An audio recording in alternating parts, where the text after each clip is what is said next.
Welcome, fellow traveler, on this great journey of self-discovery. Take a moment with me, right now, and just breathe. Let go of the hurry, the endless scroll, the noise of the world. For in this quiet space, we will begin to listen to a different kind of sound, the quiet hum of a hidden language that shapes our every choice. This isn't a lecture on business or a cynical expose. This is an invitation to see the world with new eyes, to become a conscious participant rather than an unwitting puppet in a grand, subtle theater of influence. We've all felt it, haven't we? That inexplicable pull toward a product we didn't know we needed. That sudden rush to buy something because a countdown clock is ticking. It feels like our own decision, our own free will at play. But what if I told you there are unseen strings, masterfully and often benevolently, being pulled? What if these seemingly random urges are, in fact, predictable patterns in the human heart, understood and utilized long before you ever saw the ad? This is the beautiful and sometimes startling truth we're about to explore together. Over the course of our time, we're not just going to dissect marketing, we're going to deconstruct the very fabric of human behavior. Each of the secrets we uncover isn't just about how a company sells a product, it's a profound insight into why we, as human beings, feel, desire, and act the way we do. It's about the psychology of our deepest needs, the need to belong, to be safe, to feel significant. Think of it like this. A magician doesn't use real magic. They use an intimate understanding of human attention, perception, and psychology to create an illusion. We see the final, spectacular trick, but we don't see the careful misdirection, the subtle gestures, the years of studying how our minds work. In the same way, the greatest marketers are not just selling products. They are masterfully playing with the notes of human psychology to compose a song that resonates with our deepest fears and aspirations. Our journey together is a gentle unwinding of these illusions.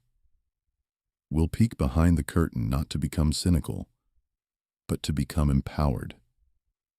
By understanding the why behind the influence, we gain the freedom to choose consciously. We stop being reactive to the world's demands and start being proactive in our own lives. The aim is not to arm you with skepticism, but with a newfound wisdom, a clarity that allows you to navigate the modern world with grace, confidence, and a gentle understanding of yourself and others. Let's begin to listen to the melody of our own minds. In the vast, ancient forests of redwood trees, there is a phenomenon of profound unity and strength. These giants don't grow alone. Their roots are not isolated.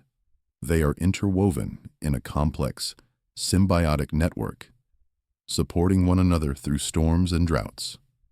A single tree, standing alone, is vulnerable. But a forest, bound by an invisible network beneath the soil, stands as an unshakable fortress against the elements.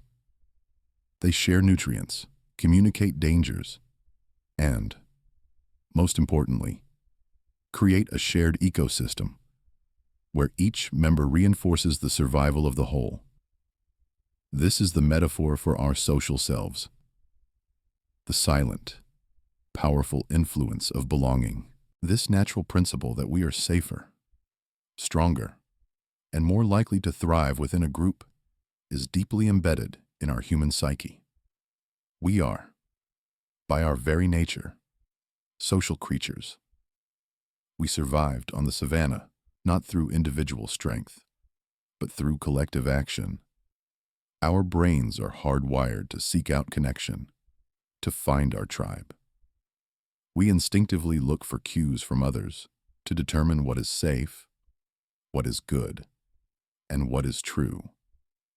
This isn't a flaw. It's a magnificent evolutionary adaptation.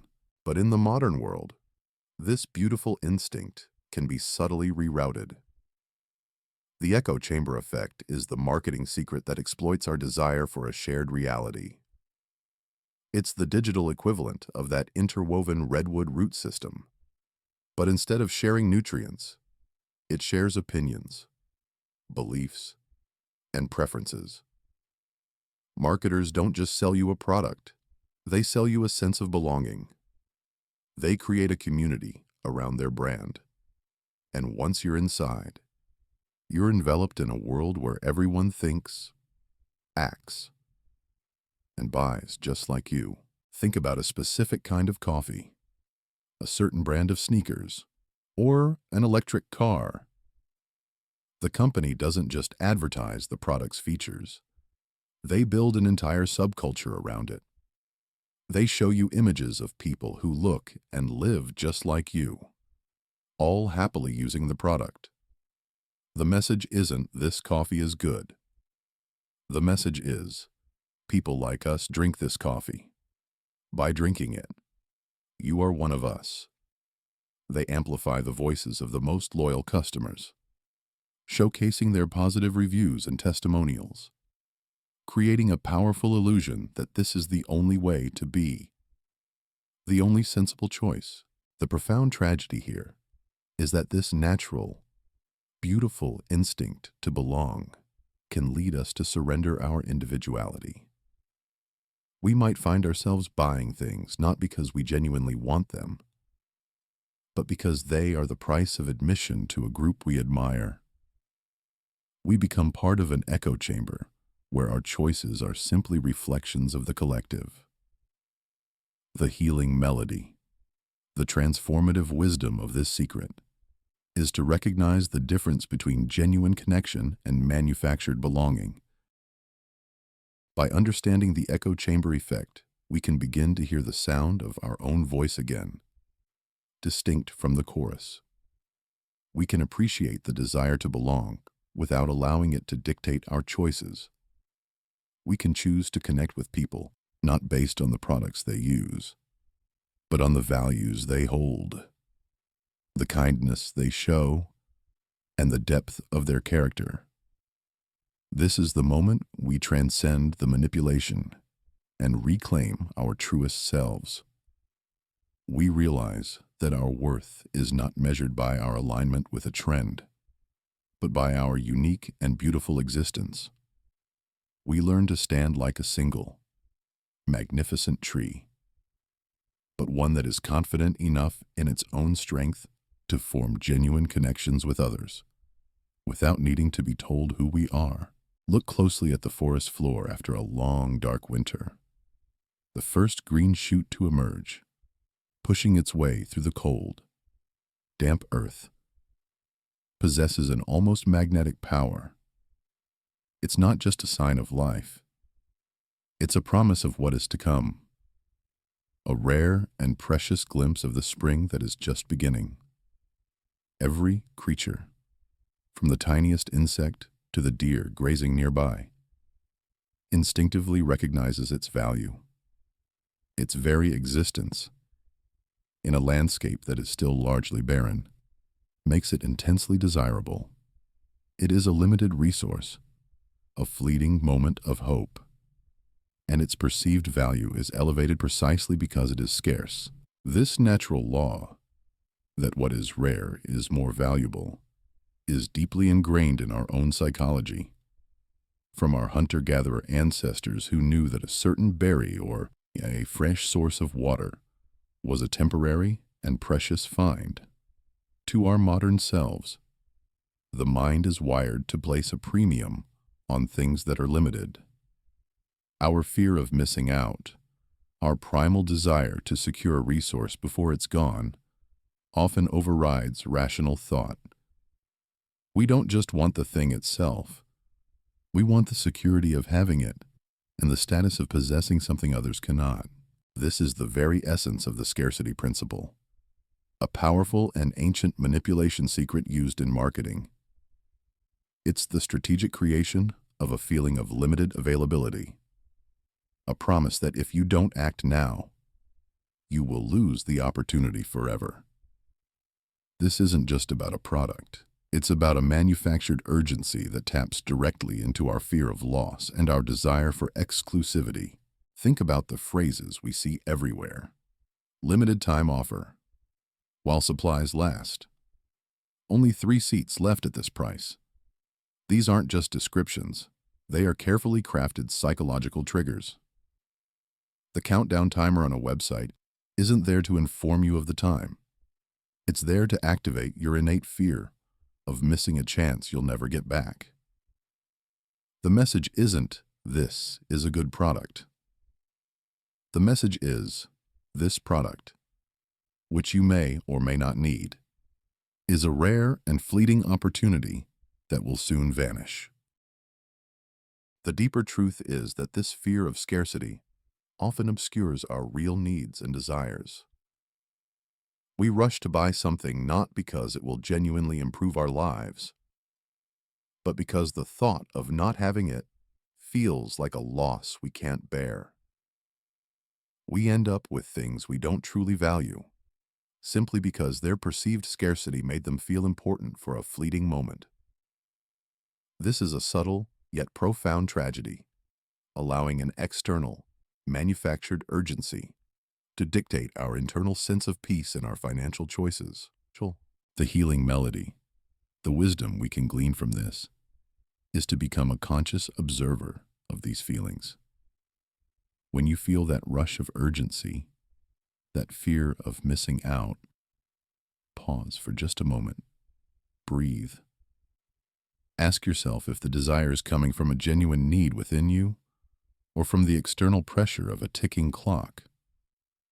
The real abundance isn't in grabbing a limited offer. It's in the quiet confidence of knowing what you truly value. It's the peace of mind that comes from making a deliberate, thoughtful choice, rather than a frantic, reactive one.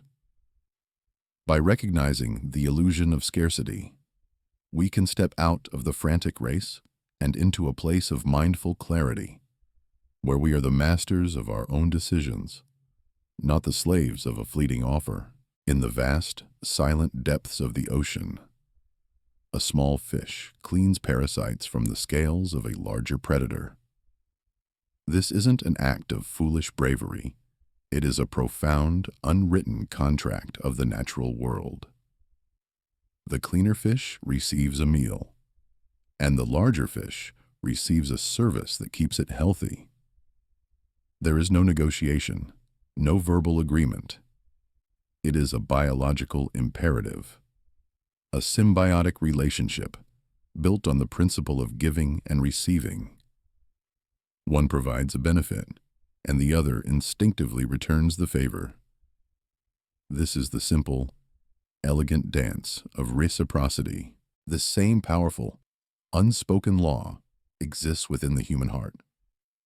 We are wired to feel a sense of obligation when someone gives us something, even if it's small, unexpected, and unasked for. A simple gift, a piece of free advice, a complimentary sample. These aren't just random acts of kindness. They are often the first step in a psychological dance, creating a powerful, subconscious need within us to balance the scales. We feel indebted, and then our mind begins to search for a way to repay the gesture, even if it's disproportionate to the original gift. This is the reciprocity loop, a subtle and ancient manipulation secret that marketers have mastered. It's the strategic use of giving something away for free to create a powerful sense of indebtedness in the receiver. The aim is not to simply be generous. It's to plant a seed of obligation that will later blossom into a purchase. Think about the ubiquitous free sample in a grocery store. The small piece of cheese or the tiny cup of coffee isn't just to let you taste the product. It's a deliberate social contract. You've received something from the person behind the counter. A tiny, unspoken agreement is forged. You feel a pull to at least listen to their pitch, or perhaps to buy the product, just to even things out. Or consider a website that offers a free ebook or a valuable webinar. You might genuinely find the content helpful, but the act of receiving it creates a psychological pressure. Later, when that company offers a paid course or product, you are far more likely to consider it because you've already received so much value from them for free. You feel a subconscious need to reciprocate that generosity. The profound tragedy here is that we can mistake this feeling of obligation for genuine desire. We might find ourselves buying something not because we truly want it or need it, but because the lingering feeling of debt from a free gift is so uncomfortable. We become trapped in a loop where our sense of honor and fairness is used against us. We are driven by a feeling of, I owe them, rather than, this will make my life better. This can lead to a closet full of products we don't use and a mind filled with a quiet sense of unease. The healing melody, the transformative wisdom of this secret, is to simply recognize the feeling. The next time you receive something for free, whether it's a sample, a piece of content, or a small gift, pause for a moment. Appreciate the gesture, but consciously release yourself from the obligation. Acknowledge that a gift can simply be a gift, and that your freedom of choice is not for sale. The true reciprocity is not an immediate, transactional exchange, but a more beautiful, humane one.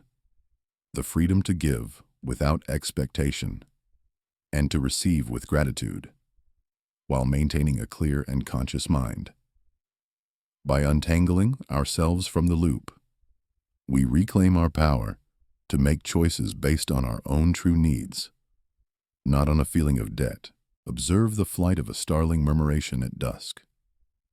Thousands of birds move as one, a breathtaking, fluid dance across the sky. A single starling doesn't stop to question the direction of the flock. It simply follows the lead of its immediate neighbors, trusting that their collective wisdom will guide it safely. The result is a magnificent, unified motion that protects the group from predators and finds them the most efficient path. This isn't a mindless act. It's a profound demonstration of a natural principle when unsure. We look to the group for guidance. This same powerful, collective instinct lives within each of us.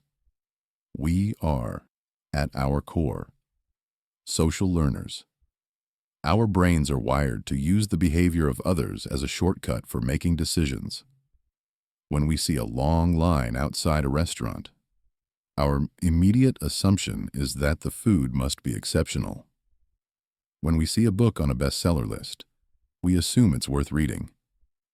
We don't have to do the mental work of vetting every option. We can simply trust the wisdom of the crowd. This isn't a sign of weakness. It's a deeply efficient and, for most of human history, a highly effective way to navigate an uncertain world. This fundamental human tendency is the heart of the social proof illusion, a manipulation secret that is as old as civilization itself. It's the strategic use of the actions, opinions, and endorsements of others to influence our own choices. Marketers don't just tell you their product is good, they show you that everyone else thinks it's good. They create a powerful, silent pressure to conform, to join the flock, to be part of what is deemed a popular and successful choice. Think about the ubiquitous 5-star ratings, customer testimonials, and influencer endorsements we encounter every day. These aren't just pieces of information. They are carefully curated social signals. The company that shows a celebrity using their product is implicitly saying, this person, who you admire and respect, has already made this choice. so it must be a good one. A website that flashes 100 people bought this in the last hour isn't just giving you a fact, it's creating a feeling of collective motion, a gentle push to join the wave. The message isn't, "This product is high quality." The message is, "This product is a popular choice." And by choosing it, you are aligning yourself with a successful and discerning group. The profound tragedy here is that we can often follow the flock right off a cliff. We might end up buying a product with hundreds of 5-star reviews, only to discover it's not right for us at all. We might choose a path simply because it's the one everyone else is on, rather than the one that genuinely aligns with our own heart and values. The collective wisdom of the crowd is a beautiful thing, but it can become a powerful illusion when we allow it to silence the quiet, inner voice of our own intuition. The healing melody, the transformative wisdom of this secret, is to distinguish between genuine, informed consensus and manufactured social proof. The next time you find yourself drawn to something because everyone else is doing it, pause for a moment. Ask yourself, is this truly right for me? Independent of what others are doing, the real strength isn't in following the flock. It's in developing a deep and abiding trust in your own inner compass. By doing this, we move from being a starling in a murmuration to a wise and confident individual, capable of appreciating the beauty of the collective while still charting our own unique course through life. In a field of grazing animals, there is always a leader, the oldest bull, the wisest matriarch. This figure's decisions are followed without question, for their experience and strength are seen as the surest path to safety and survival. When the leader turns to face an approaching storm, the herd turns with them. When the leader finds a new watering hole, the herd follows. This isn't a mindless submission. It is a biological trust in a proven source of wisdom, a shortcut to navigating a complex and often dangerous world. We instinctively look to authority to guide us when the stakes are high or the information is scarce. This deep-seated reliance on authority is a fundamental aspect of human psychology. From childhood, we are taught to respect and trust figures of authority: parents, teachers, doctors, police officers. Our brains have developed a mental shortcut, a heuristic, that says, if an expert or an authority figure says it's good, it probably is. This allows us to make quick decisions without having to become experts on every single topic. It saves us time and cognitive energy and, in many cases, has served us well. This powerful instinct is the heart of the authority heuristic, a subtle and potent manipulation secret used everywhere in marketing. It's the strategic use of figures of authority, real or perceived, to lend credibility and trustworthiness to a product or idea. Marketers don't just tell you their product is effective.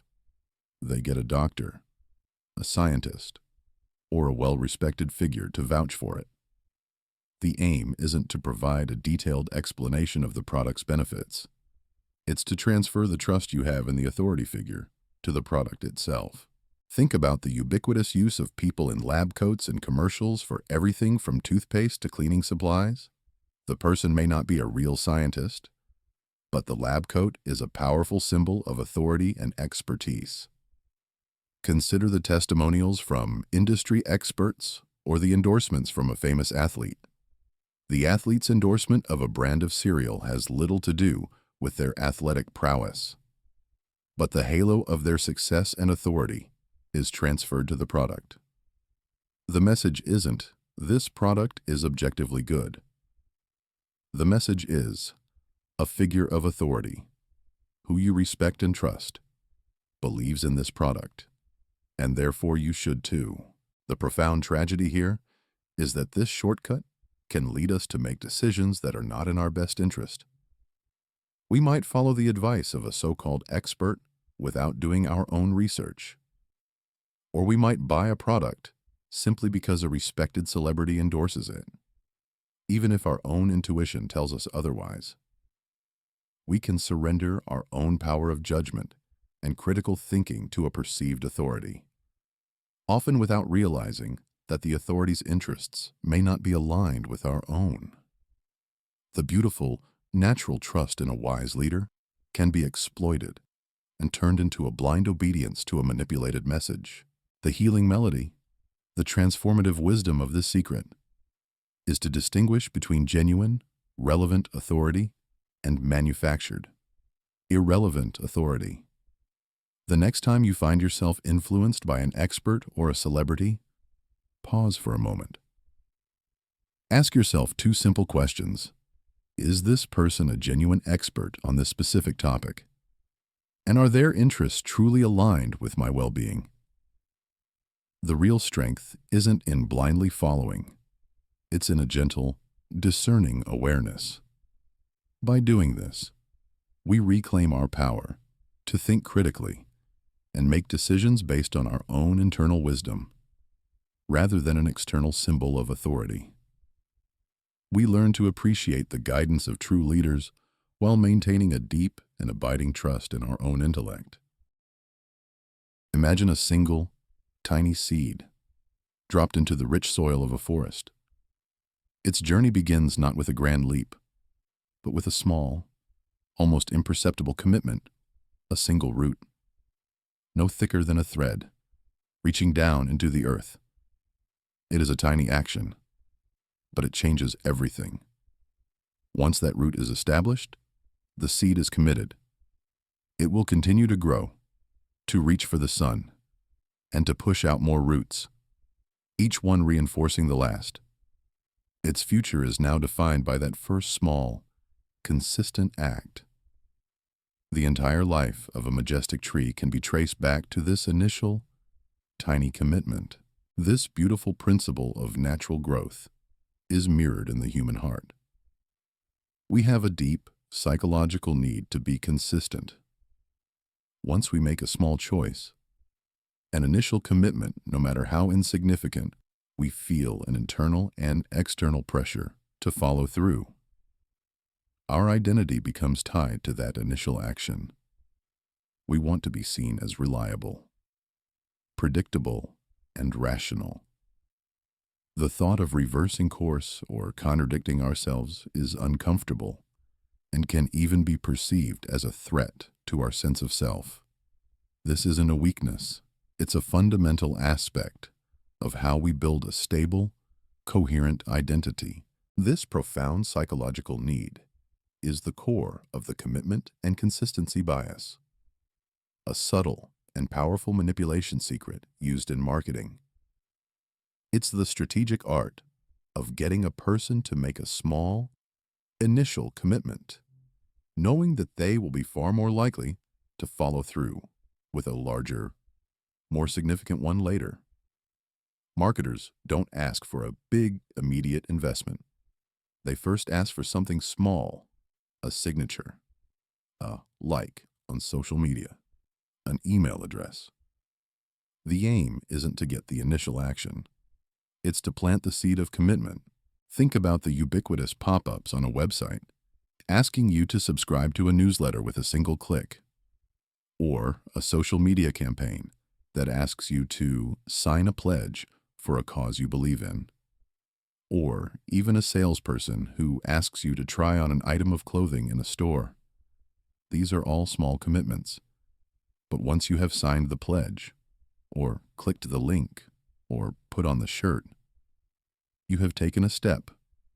You have made a tiny public or private declaration of alignment, and now you are far more likely to follow through with a larger commitment, like a donation to the cause, a purchase of a more expensive item, or an upgrade to the paid version of the service. The message isn't, "This is a great product." The message is, You've already taken the first step. To be consistent with your own actions, you must now take the next. The profound tragedy here is that we can be led down a path of choices we might never have made if we had been presented with the full scope of the commitment at the very beginning. We can find ourselves spending money, time, or energy on things we don't truly value, simply because we feel obligated to stay consistent with a tiny, half-forgotten initial action.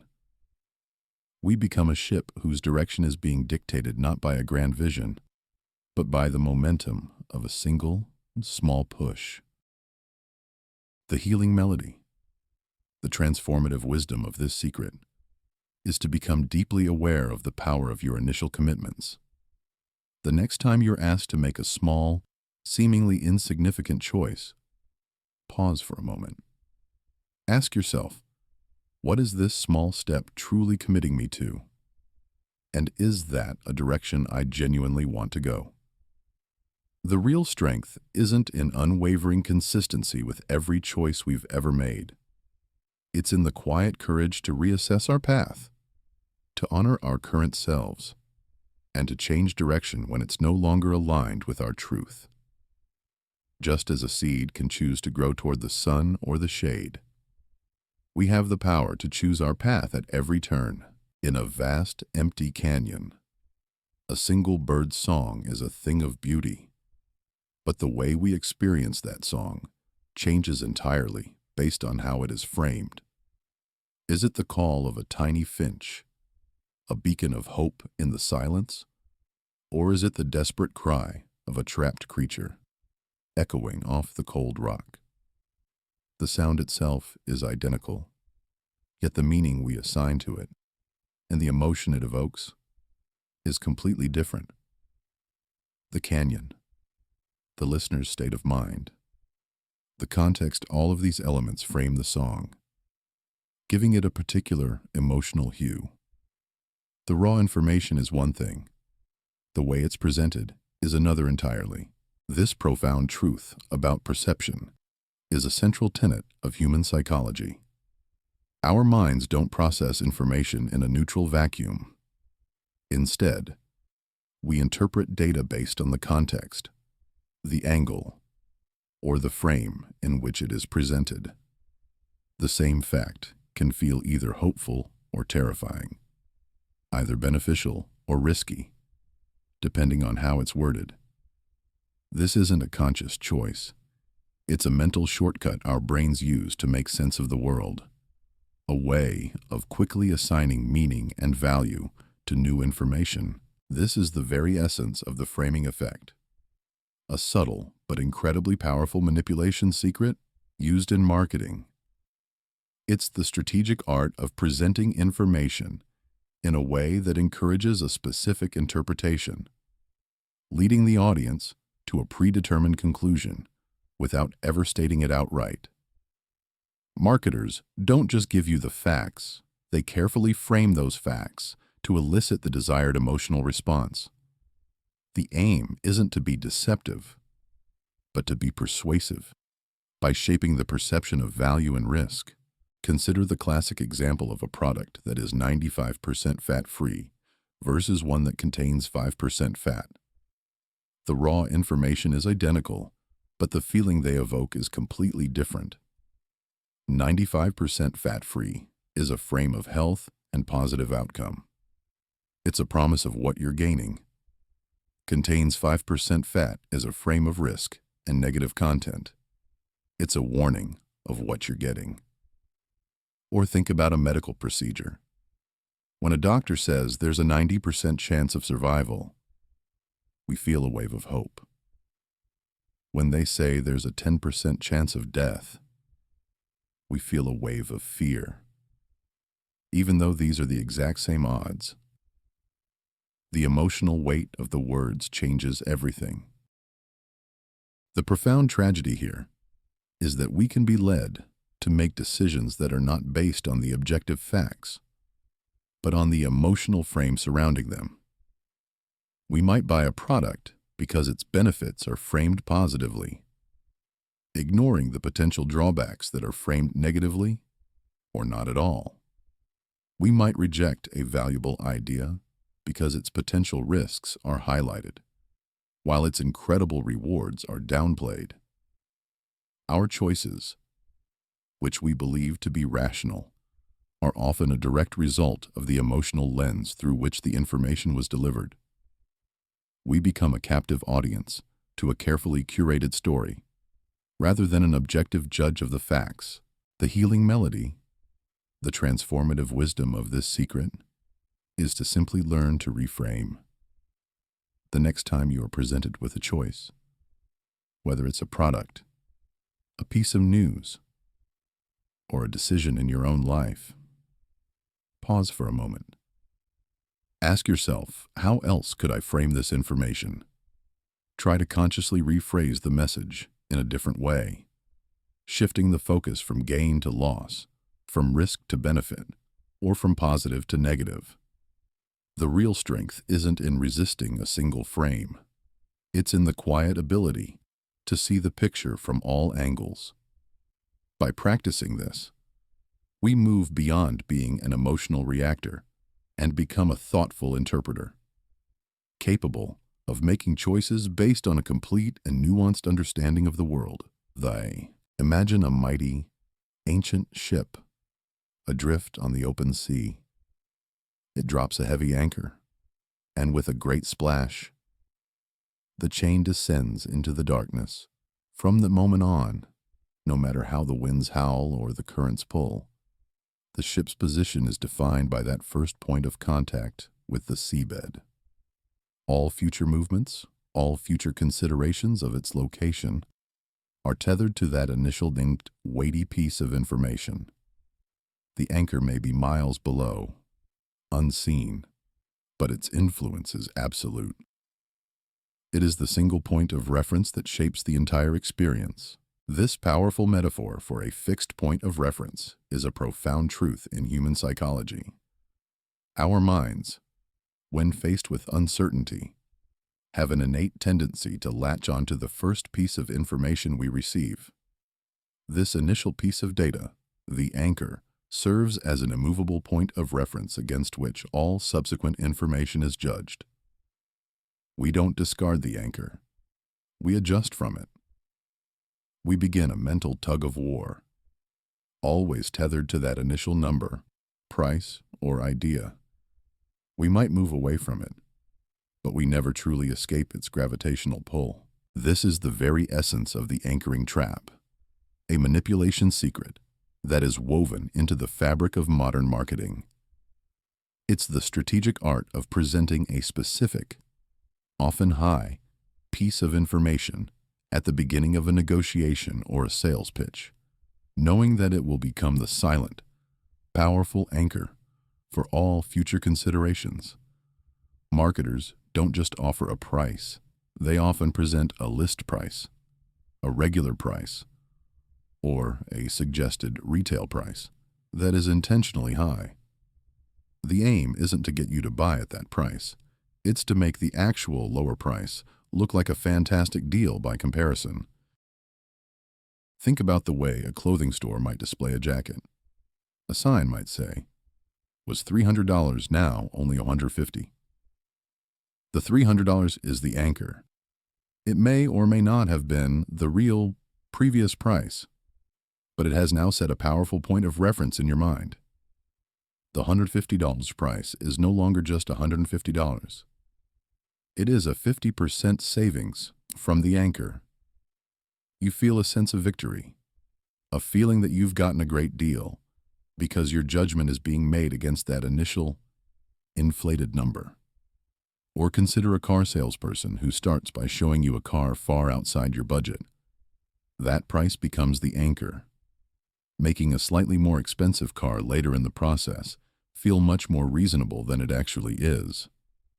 Your entire perception of value has been silently and powerfully shifted. The profound tragedy here is that we can be led to believe we're getting a great deal when we're actually just being guided by an illusion. We end up spending more than we intended, not because the price is genuinely good, but because it feels good in comparison to a number that was strategically planted in our minds. The anchor isn't a reflection of real value. It's a phantom reference point that we can't seem to shake. This can lead to a feeling of post-purchase regret or a quiet sense of unease, as we wonder if we truly got a bargain or were simply a victim of a clever trick. The healing melody, the transformative wisdom of this secret, is to consciously learn to drop the anchor yourself. The next time you're faced with a negotiation or a purchasing decision, pause for a moment. Ignore the initial price. Instead, ask yourself, what is the true, independent value of this product or service to me?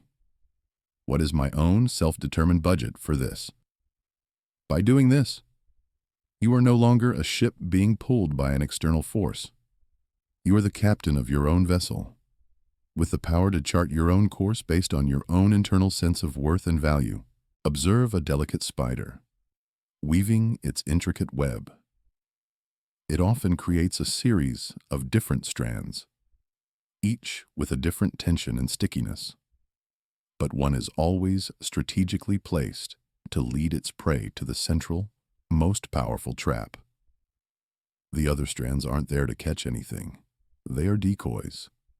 They are designed to make the main trap seem like the most logical and appealing option. The insect, faced with a seemingly complex array of choices, is subtly guided toward a single, predetermined outcome. The presence of the less desirable options makes the intended choice not just good, but undeniably superior. This beautiful, natural principle is a profound insight into our own decision-making process. We are not purely rational beings who weigh every option equally. Instead, our minds are highly susceptible to relative comparisons. We make decisions not based on a single option's objective value, but on how it stacks up against the other choices presented to us. The presence of a third, strategically inferior option can fundamentally change how we perceive the other two. This is a subtle and powerful shortcut our brain uses to simplify complex choices. This is the very essence of the decoy effect, a brilliant and often invisible manipulation secret used in marketing. It's the strategic art of introducing a third option that is deliberately designed to be less appealing, whose sole purpose is to make a specific, intended choice look far more attractive than it would on its own. Marketers don't just offer you two choices, they often offer three, with one serving as a silent guide to your decision. The aim isn't to sell the decoy, it's to sell the main product by making it seem like a no-brainer. Consider the classic example of a subscription service with 3 tiers: a basic plan for $5, a premium plan for $10, and a pro plan for $12. Now, imagine a fourth, decoy option is added: a super basic plan for $4 that offers significantly less than the basic plan. The super basic plan is designed to make the basic plan seem like an incredible value by comparison. It's a small nudge that pushes you toward the basic plan, even if you wouldn't have considered it otherwise. Or think about a movie theater popcorn menu: a small for $5, a medium for $8, and a large for $8.50. The medium is the decoy. No one in their right mind would choose the medium, but its presence makes the large seem like an unbelievably good deal for only 50 cents more. The decoy doesn't get sold, but it guides you to the most profitable choice for the business. The profound tragedy here is that we can often be steered toward a choice that is not in our best interest, simply because it was placed next to a much worse one. We can end up paying more for something we don't truly need, feeling that we've made a smart, rational decision. The decoy doesn't just change our perception of value. It can fundamentally alter our very desire, creating a wanting that wasn't there before. We become the insect, drawn to the decoy, only to be caught in the main web without ever realizing the deception. The healing melody, the transformative wisdom of this secret, is to consciously learn to eliminate the decoy. The next time you're faced with multiple choices, pause for a moment. Identify the option that seems ridiculously bad or obviously a poor value. Then, mentally remove it. Now, look at the remaining choices again. Ask yourself, if these were the only two options, which one would I truly choose? Which one genuinely aligns with my needs, independent of the decoy?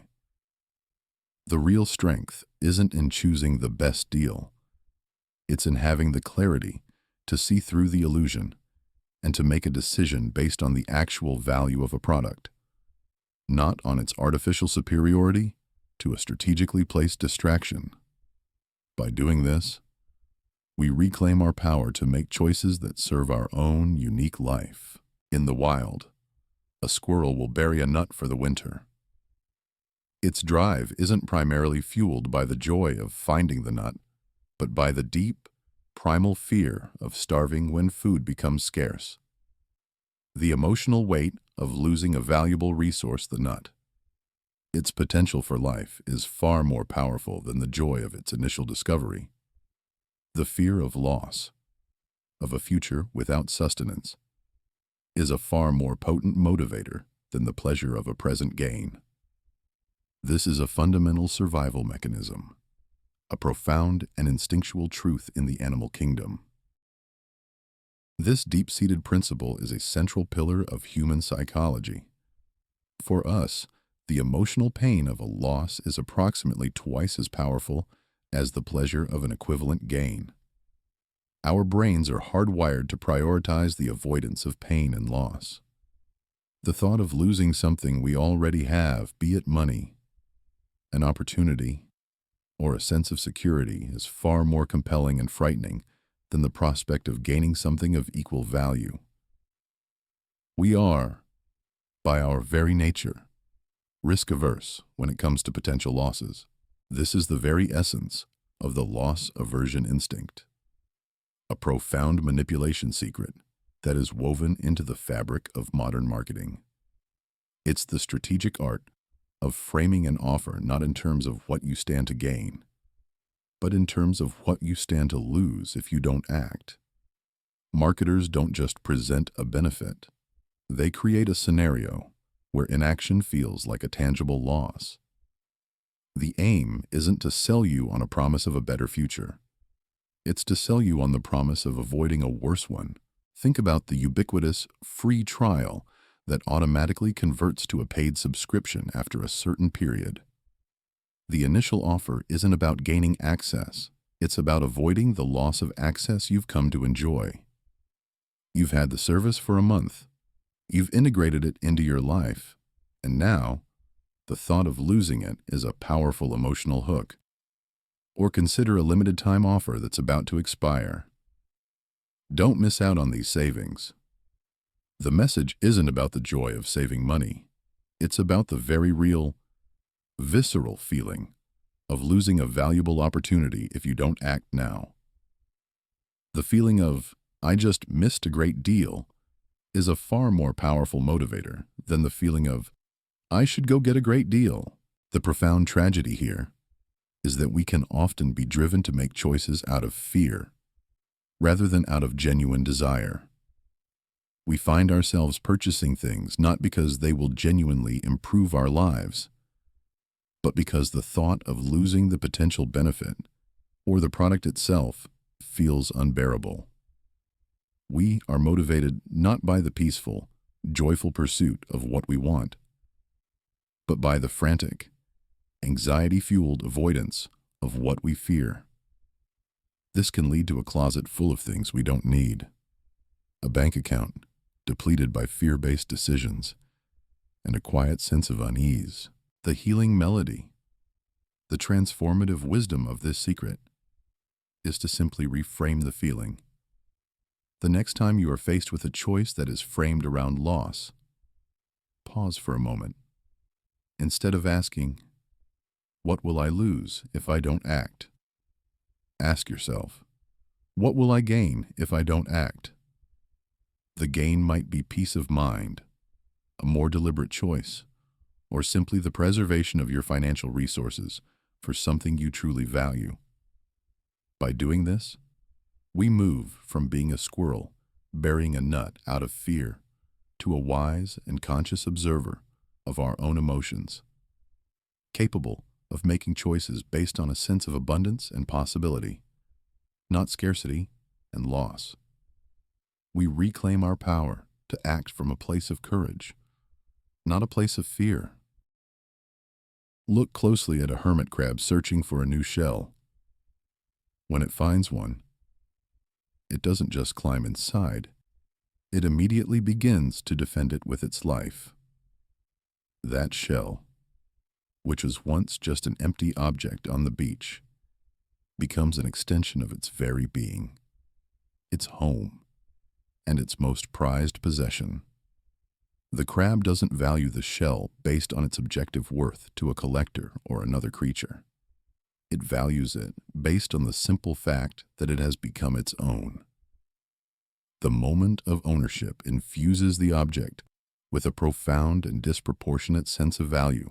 This powerful, instinctual truth is a central pillar of human psychology, and it's called the endowment effect. It's the simple, subconscious bias that causes us to place a higher value on something simply because we own it. Once something is ours, its worth in our minds skyrockets, often far beyond its objective market value. This is a subtle but powerful feeling, a quiet voice in our heads that says, "This is mine, and therefore it is special." We feel a deep connection to our possessions, and the thought of parting with them can be emotionally painful. This is the very essence of the endowment effect, a brilliant and often invisible manipulation secret used in marketing. It's the strategic art of getting the consumer to feel a sense of ownership over a product before they've even paid for it. Marketers don't just want you to consider buying something. They want you to feel as if it's already yours.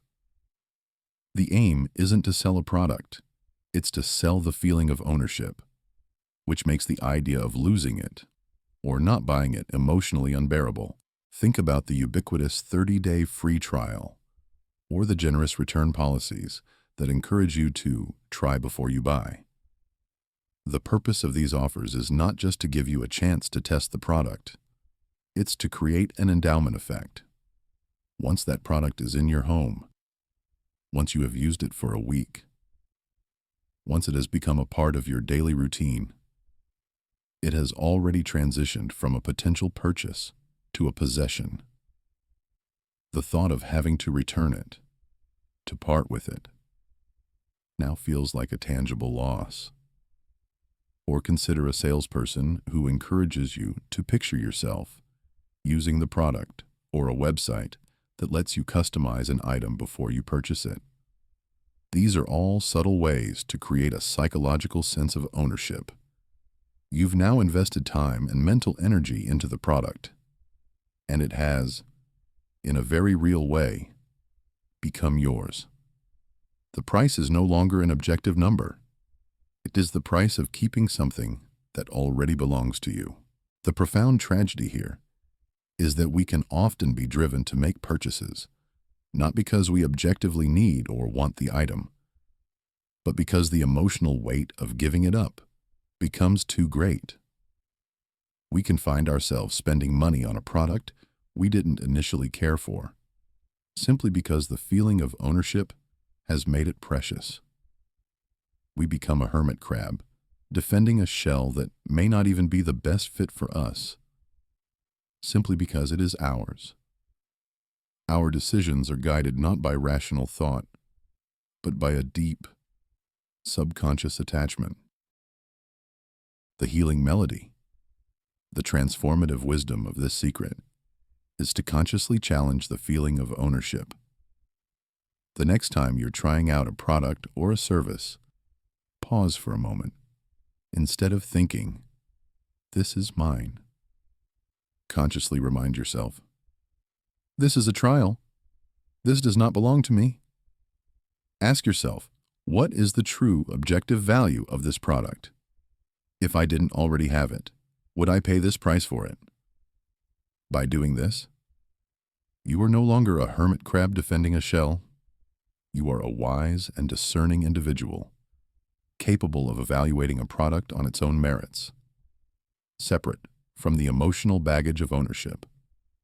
You reclaim your power to make choices based on genuine value, not on a feeling of attachment. Observe a forest floor after a gentle rain. The air is filled not just with the scent of water, but with the rich, earthy aroma of petrichor. This scent, a subtle, sensory cue, doesn't just smell nice. It primes the mind. It evokes feelings of renewal, growth, and life. Without a single word being spoken, the very atmosphere prepares the spirit for a profound shift. The scent is a silent and invisible signal that sets the stage, making us more receptive to the beauty of the renewed world around us. It is the subtle art of preparation, the quiet influence that shapes our perception before we even know we are perceiving. This powerful, unseen principle is a central truth of human psychology. Our minds are constantly being influenced by subtle cues in our environment. A word, an image, a scent. These primes can activate specific ideas, emotions, and memories in our subconscious, making us more likely to think, feel, or act in a certain way later on. This happens without our conscious awareness. If you see the color red, you might be primed to think about love or danger. If you hear a certain type of music, you might be primed to feel a sense of calm or excitement.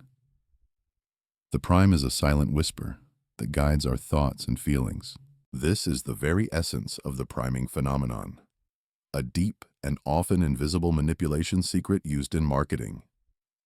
It's the strategic art of using subtle, sensory cues to influence a consumer's mindset and behavior, often long before they are even presented with the product. Marketers don't just put a product in front of you. They carefully curate the environment around it to prime you for a specific emotional state. The aim isn't to make a direct argument. It's to create a receptive mental and emotional state that makes the product feel like a natural, logical choice. Think about the way a luxury car dealership is meticulously designed. The soft lighting, the hushed atmosphere, the smooth, just calming jazz music playing softly in the background. These aren't just for aesthetics. They are primes. They are designed to put you in a state of mind that is calm, serene, and receptive to the idea of luxury. The environment primes you to feel as if you are a person of importance and taste, making the expensive car feel like a natural extension of that feeling. Or consider a commercial for a home security system. It might show fleeting images of happy, secure families with soft, reassuring music playing in the background. The images and sound prime you to feel a sense of safety and family, making the security system feel not like a product, but like a necessary guardian of those emotions. The prime is the invisible hand that shapes your perception before the pitch even begins. The profound tragedy here is that we can be led to make decisions based on an emotional state that was not our own. We might buy a product because it just feels right, without ever realizing that the feeling was strategically and subtly engineered. We can mistake a manufactured emotion for our own genuine desire. We become a ship whose sail is being caught by a phantom wind, unknowingly being steered toward a destination we didn't choose. Our conscious mind believes it is in control, but our subconscious has already been guided. The healing melody, The transformative wisdom of this secret is to become deeply aware of our sensory environment. The next time you find yourself in a shopping situation, or watching a commercial, or even scrolling online, pause for a moment. Ask yourself, what are the subtle cues here? What are the sounds, the colors, the images that are influencing my emotional state? Is the feeling I have right now genuinely mine, or is it a result of the environment? The real strength isn't in resisting a prime. It's in having the awareness to see it for what it is. By practicing this, we move from being an unconscious recipient of influence to a conscious and mindful participant in our own experience. We reclaim our power to feel our own emotions and make choices based on a clear mind, not on a subtle, unseen whisper. In the vast, interconnected network of a honeybee colony, every bee has a role. Some forage, some clean, some build. But if a task is left incomplete, if the construction of a new honeycomb is stopped midway, or if the foraging is cut short by a sudden rain, the memory of that unfinished task lingers in the collective consciousness of the colony. The need to complete the work, to close the loop, becomes a silent, powerful imperative. The colony is driven not by the thought of what is next, but by the relentless, nagging pull of what is left undone. It is the natural, biological tendency to crave resolution.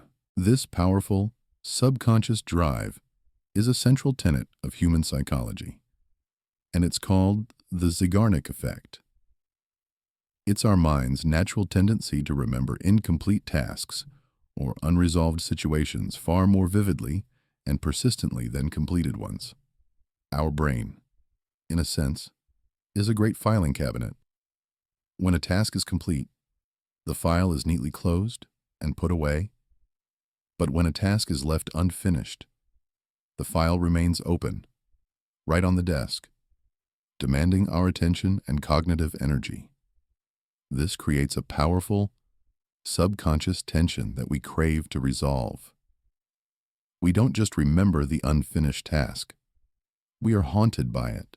This is the very essence of the Zeigarnik effect, a brilliant and often invisible manipulation secret used in marketing. It's the strategic art of creating an open loop, a narrative that is left intentionally incomplete to keep the consumer engaged and wanting more. Marketers don't just give you a complete story, they give you a cliffhanger. The aim isn't to provide you with all the information at once. It's to create a psychological need for resolution that only their next piece of content or their product can satisfy. Think about the way a trailer for a movie ends, right at the moment of highest suspense, or a podcast series that ends with the host saying, "And in our next episode, we'll reveal the one secret that changes everything," or a website that offers the top 10 secrets to success, but only shows you the first 3, requiring you to subscribe to see the rest. These aren't just storytelling techniques, they are psychological tools. They open a loop in your mind, a question that needs an answer, a story that needs an ending, a secret that needs to be revealed. And your mind, craving that resolution, is far more likely to come back for the next episode. Click on the next link or enter your email address to find the conclusion. The promise of completion becomes a powerful, irresistible hook. The profound tragedy here is that we can often be left in a state of perpetual, low-grade anxiety. Our minds filled with a series of unresolved loops. We can find ourselves chasing the next piece of content, not because it's genuinely enriching, but because we feel a compulsive need to close the open files in our brain. We become a honeybee, driven by the need to complete a task that was designed to be left unfinished. We are motivated not by the peaceful enjoyment of a journey, but by the nagging pressure to reach a destination that is always just out of reach. The healing melody, the transformative wisdom of this secret, is to consciously learn to close the loops yourself.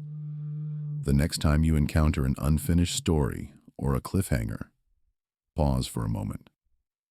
Instead of feeling the compulsion to find the answer externally, try to create your own resolution. Ask yourself, what is my own ending to this story? What is my own wisdom here, independent of the promised reveal? By doing this, you are no longer a passive recipient of someone else's unfinished narrative.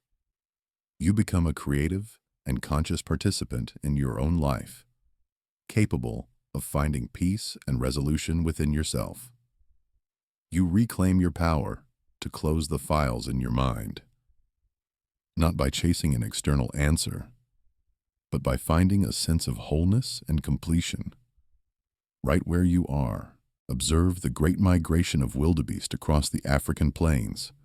When one decides to cross a dangerous river, others follow, and soon, a great, thundering herd is plunging into the water.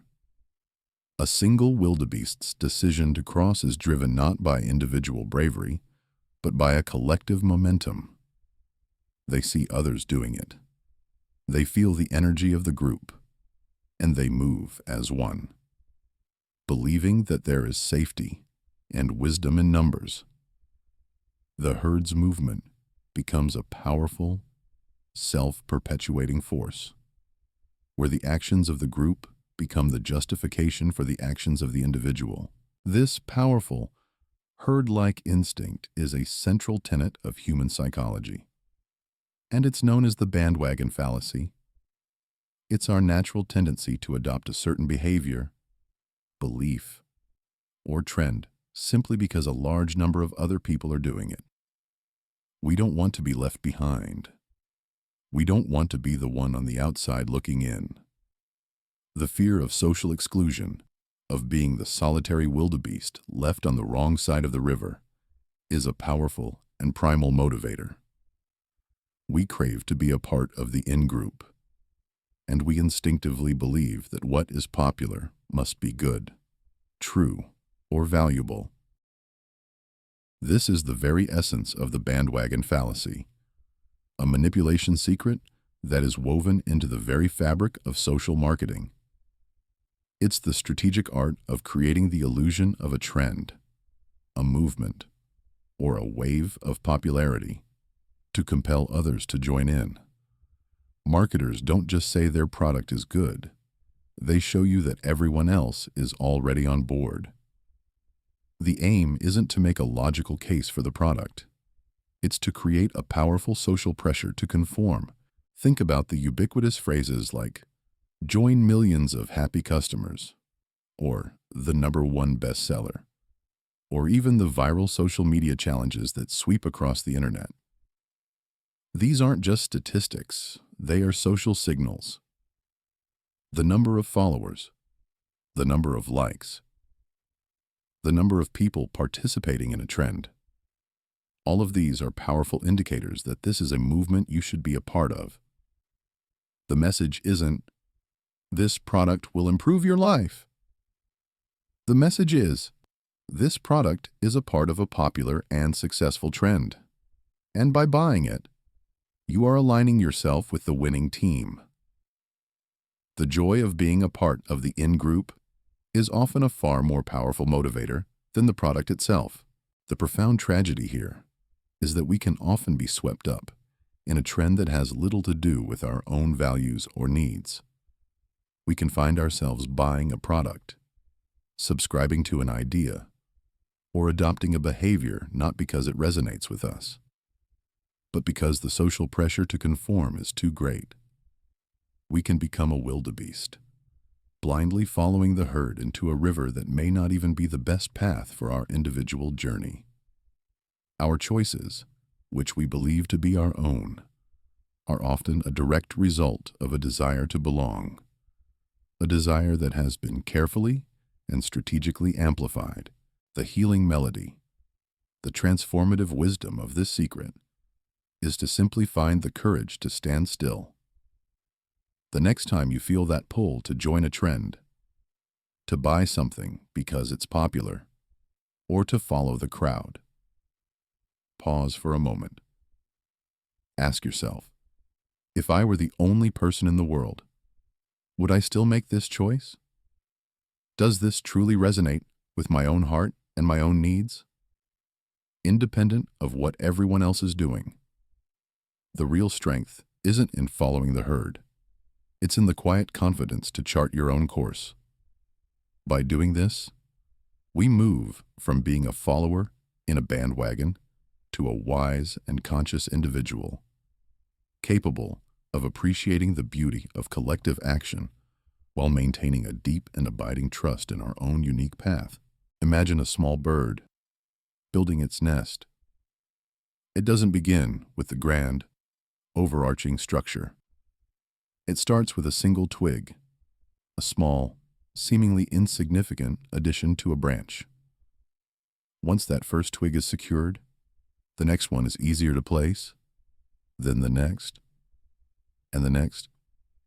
The bird's commitment grows with each tiny piece, building upon the last, until a complex, sturdy nest is formed.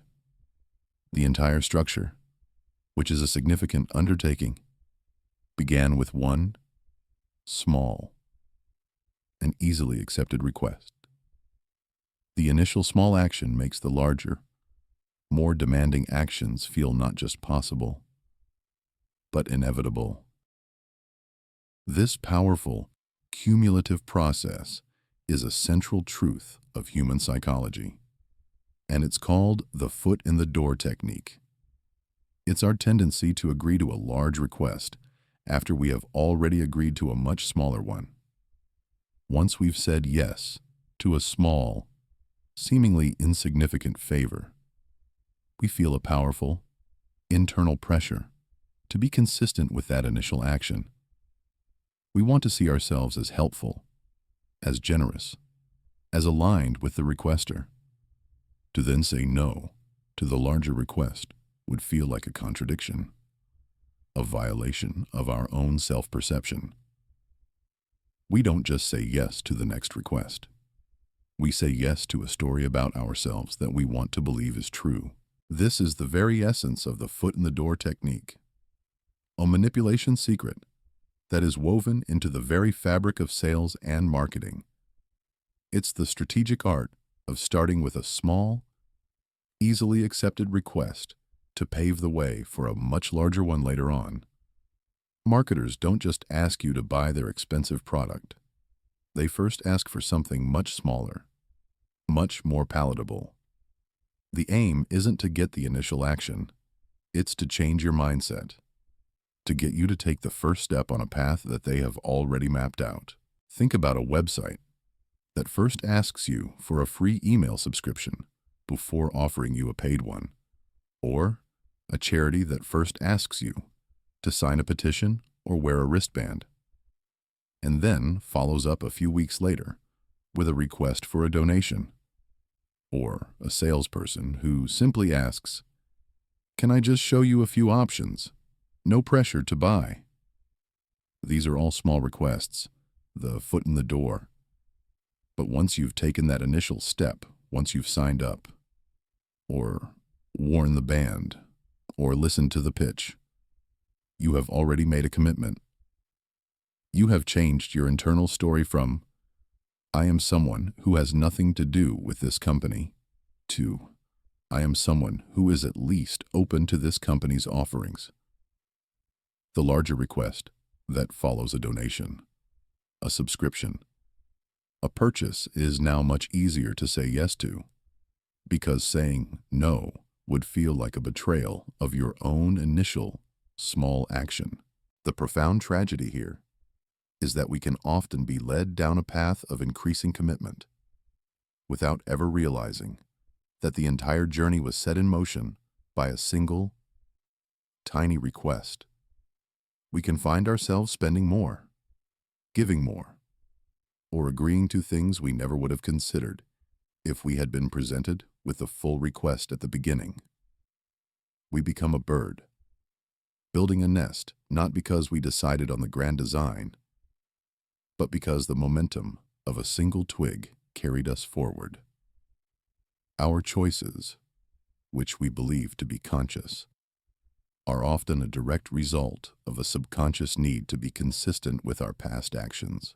The healing melody, the transformative wisdom of this secret, is to simply see the chain of events. The next time you're faced with a small, seemingly insignificant request, pause for a moment.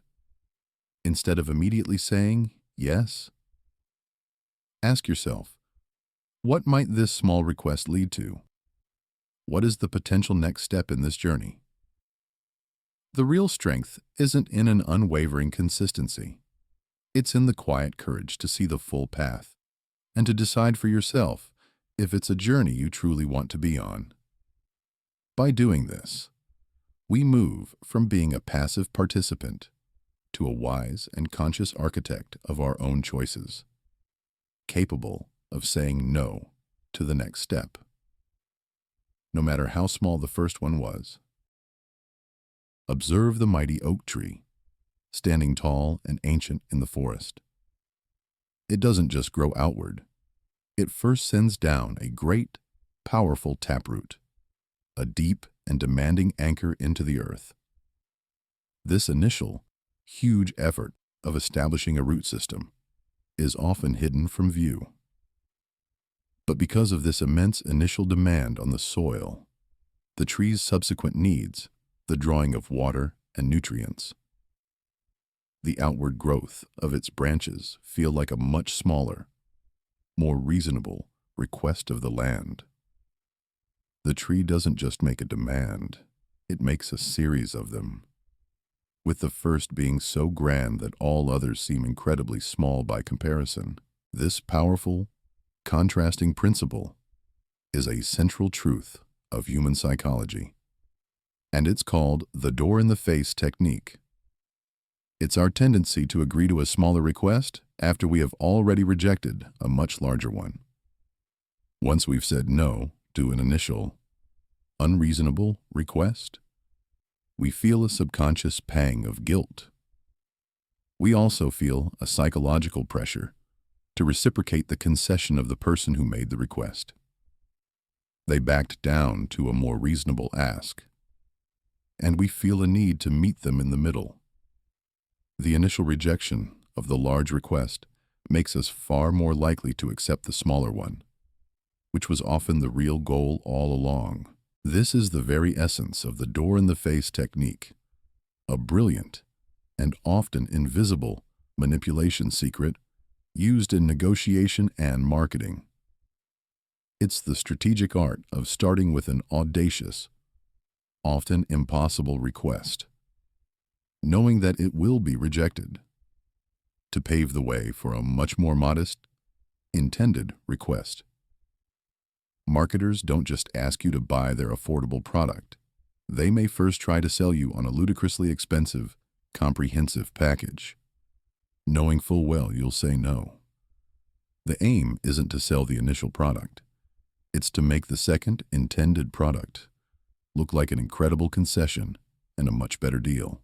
Think about a car salesperson who starts by trying to sell you every single expensive add-on, from the extended warranty to the premium interior. You say no to all of them. But when they later offer a slightly more reasonable set of add-ons, or simply the car itself at the base price, you are far more likely to accept. You feel as if you've won the negotiation, and you feel a sense of relief that the pressure has been reduced. Or consider a company that offers a ridiculously expensive premium package for a service, and then presents a much more reasonable standard package. The standard package, which might still be expensive, now looks like an incredibly fair and sensible choice. A middle ground you are now happy to occupy. Your entire perception of what is reasonable has been powerfully and subtly shifted. The profound tragedy here is that we can often be guided toward a choice that is not in our best interest, feeling as if we have made a smart, rational decision. We can find ourselves spending more than we intended, simply because the feeling of getting a good deal after rejecting a bad one is so powerful. We become the soil, giving up our nutrients to the second request because the first one was so overwhelmingly large. Our choices, which we believe to be the result of a clever negotiation, are often a direct result of a subconscious guilt and a feeling of obligation to a concession that was never truly a concession at all. The healing melody, the transformative wisdom of this secret, is to consciously learn to reset. The next time you're faced with a negotiation or a choice where an initial, huge request is rejected, pause for a moment. Instead of feeling a sense of guilt or obligation, simply take a breath and reset your mind. Mentally go back to the beginning. Ask yourself, if I had only been presented with this second, smaller request, would I still want it? Does it stand on its own merits? The real strength isn't in finding a middle ground in a negotiation. It's in the quiet courage to see each request as an individual choice, unburdened by the memory of the one before it. By doing this, we move from being a reactive participant to a wise and conscious decision-maker, capable of standing our ground based on our own true needs.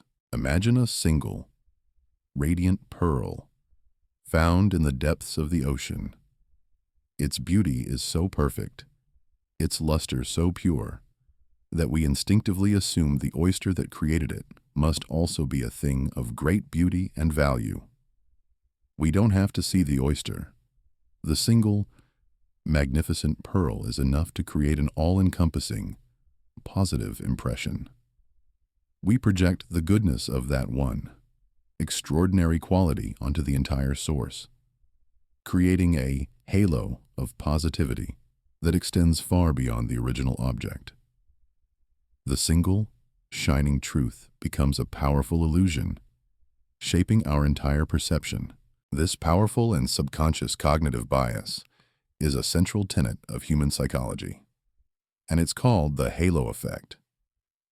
It's our tendency to allow one positive trait, characteristic, or impression to color our entire judgment of a person, a product, or an idea. If we like a person, we tend to assume they are also intelligent, kind, and capable. If a product has one amazing feature, we tend to assume all of its features are equally good. Our minds, in their quest for efficiency, use the halo as a shortcut, allowing a single, powerful impression to become a stand-in for a complete and nuanced evaluation. This is the very essence of the halo effect, a manipulation secret that is woven into the very fabric of branding and marketing. It's the strategic art of highlighting a single, powerful, and overwhelmingly positive attribute of a product or a brand, knowing that this halo will cast a glow over all of its other features. Marketers don't just list a dozen features. They often focus on one brilliant, aspirational, or emotionally resonant aspect. The aim isn't to give you a balanced view. It's to create a powerful, positive first impression that shapes everything that follows. Think about a technology company that releases a new phone. The marketing might focus almost exclusively on a single, incredible feature, an impossibly high-resolution camera. For example, the company knows that this one feature, this pearl, will create a halo effect, leading consumers to believe that the phone's battery life, its processing speed, and its durability are all equally exceptional, even if they are not. The single brilliant feature becomes a stand-in for the entire product. Or consider a celebrity endorsement. When a famous actor known for their integrity and kindness endorses a brand, the halo of their personal character is cast over the company. We assume the company must also be ethical, honest, and high quality, simply because a person we admire is associated with it. The halo is a silent and invisible transfer of trust. The profound tragedy here is that we can often be blinded by the light of the halo, making decisions that are not based on a complete understanding of a product or a person. We can find ourselves disappointed by a purchase, wondering why the reality doesn't live up to the initial, shining impression. We become the person who is enchanted by the pearl, only to discover that the oyster that created it is actually quite ordinary. Our choices, which we believe to be based on a holistic understanding, are often a direct result of a single, carefully curated impression. This can lead to a quiet sense of buyer's remorse or a feeling of being misled. The healing melody, the transformative wisdom of this secret, is to consciously separate the pearl from the oyster. The next time you're faced with a product or a brand that has a single, overwhelmingly positive attribute, pause for a moment. Instead of letting the halo blind you, ask yourself, what are the other features here? What is the reality behind this one brilliant aspect? Try to consciously evaluate the product in its entirety, separating the single powerful impression from the rest of the details. The real strength isn't in resisting a beautiful thing. It's in the quiet ability to see the complete picture, both the good and the bad. By doing this, we move from being a passive recipient of a glowing impression to a wise and conscious evaluator, capable of appreciating the beauty of the pearl while also seeing the truth of the whole. Observe a field of endless green grass, a landscape that is harmonious and uniform. But then, a single scarlet wildflower blooms, a burst of red against the sea of green. The eye is immediately drawn to it. It stands out not because it is inherently more important than the grass, but because its uniqueness, its isolation, makes it impossible to ignore. The mind, faced with a pattern, is hardwired to notice and remember the one thing that breaks it. It's a fundamental principle of perception. What is different is what is remembered. This powerful, subconscious principle is a central tenet of human psychology, and it's called the von Restorff effect. It's our tendency to remember things that stand out, that are unique, or that are distinct from their surroundings. Our brains, in their constant quest for efficiency, prioritize information that is novel and different, the monotonous, the repeated, the ordinary. These things fade into the background, but the one thing that is highlighted, isolated, or presented in a unique way sticks in our memory with a powerful and lasting force. This is the very essence of the von Restorff effect, a manipulation secret that is woven into the very fabric of branding and marketing. It's the strategic art of making a product, a message, or a call to action stand out from the crowd. Marketers don't just present information, they present it in a way that is unique, isolated, or visually distinct.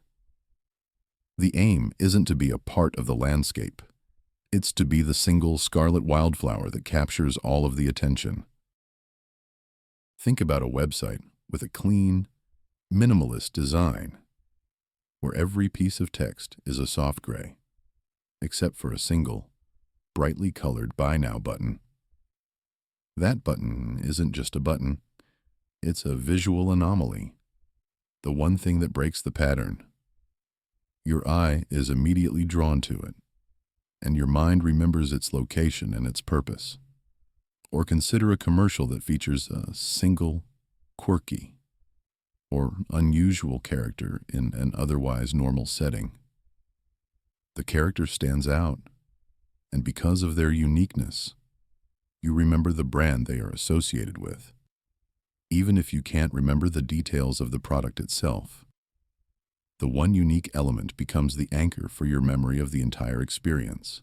The profound tragedy here is that we can often be drawn to and remember something not because of its inherent value, but because of its clever presentation.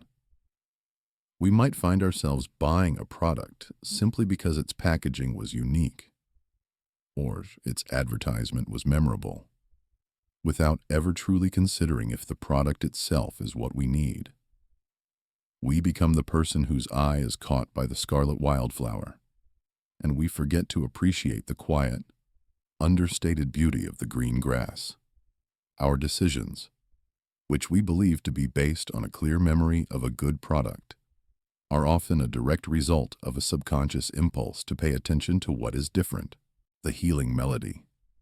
The transformative wisdom of this secret is to consciously learn to see the whole field. The next time you're faced with a choice where one option is clearly highlighted or unique, pause for a moment. Instead of being drawn to the anomaly, consciously shift your attention to the rest of the landscape. Ask yourself, is this one thing truly better, or is it just presented in a more memorable way? What are the merits of the other, less flashy options? The real strength isn't in being drawn to the most unique thing. It's in the quiet ability to see the value in both the unique and the ordinary. By doing this, we move from being a reactive participant to a wise and conscious observer, capable of making choices based on a complete and nuanced understanding of all the options, not just the one that is screaming for our attention. Consider a long, winding hike through a magnificent mountain range. The journey is full of both moments of struggle, the difficult climbs, the weary legs, and moments of pure joy, the breathtaking views, the feeling of accomplishment. But what will you remember most vividly? Your memory of the entire hike won't be an average of all the moments.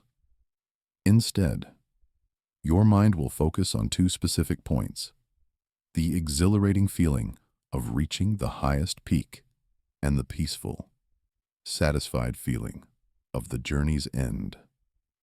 Sitting by the campfire.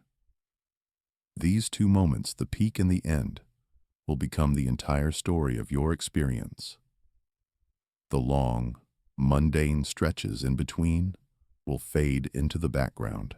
This powerful, subconscious cognitive bias is a central tenet of human psychology, and it's called the peak-end rule. It's our tendency to judge an experience based on how we felt at its most intense point, the peak, and how we felt at its conclusion, the end, rather than on the sum total of all the moments in between. Our minds don't have the capacity to remember every single detail, so they create a narrative shortcut, a summary that is shaped by the most emotionally charged parts of the experience. The peak and the end become the highlight reel that stands in for the entire story. This is the very essence of the peak-end rule, a manipulation secret that is woven into the very fabric of service design and marketing. It's the strategic art of making sure that the most emotionally powerful moments of an experience are incredibly positive, and that the final moments are either exceptionally good or at least peaceful and satisfying. Marketers don't just want you to have a good experience. They want to engineer a good memory of the experience. The aim isn't to be consistent throughout. It's to deliver a powerful, positive ending that will color your entire memory of the journey.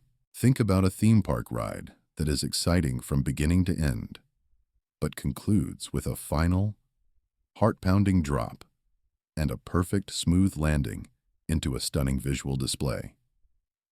That final, powerful moment will shape your entire memory of the ride. Or consider a customer service interaction. The company might make you wait on hold for a long time, a negative experience. But the interaction concludes with the representative being exceptionally kind, solving the problem quickly, and offering a heartfelt apology.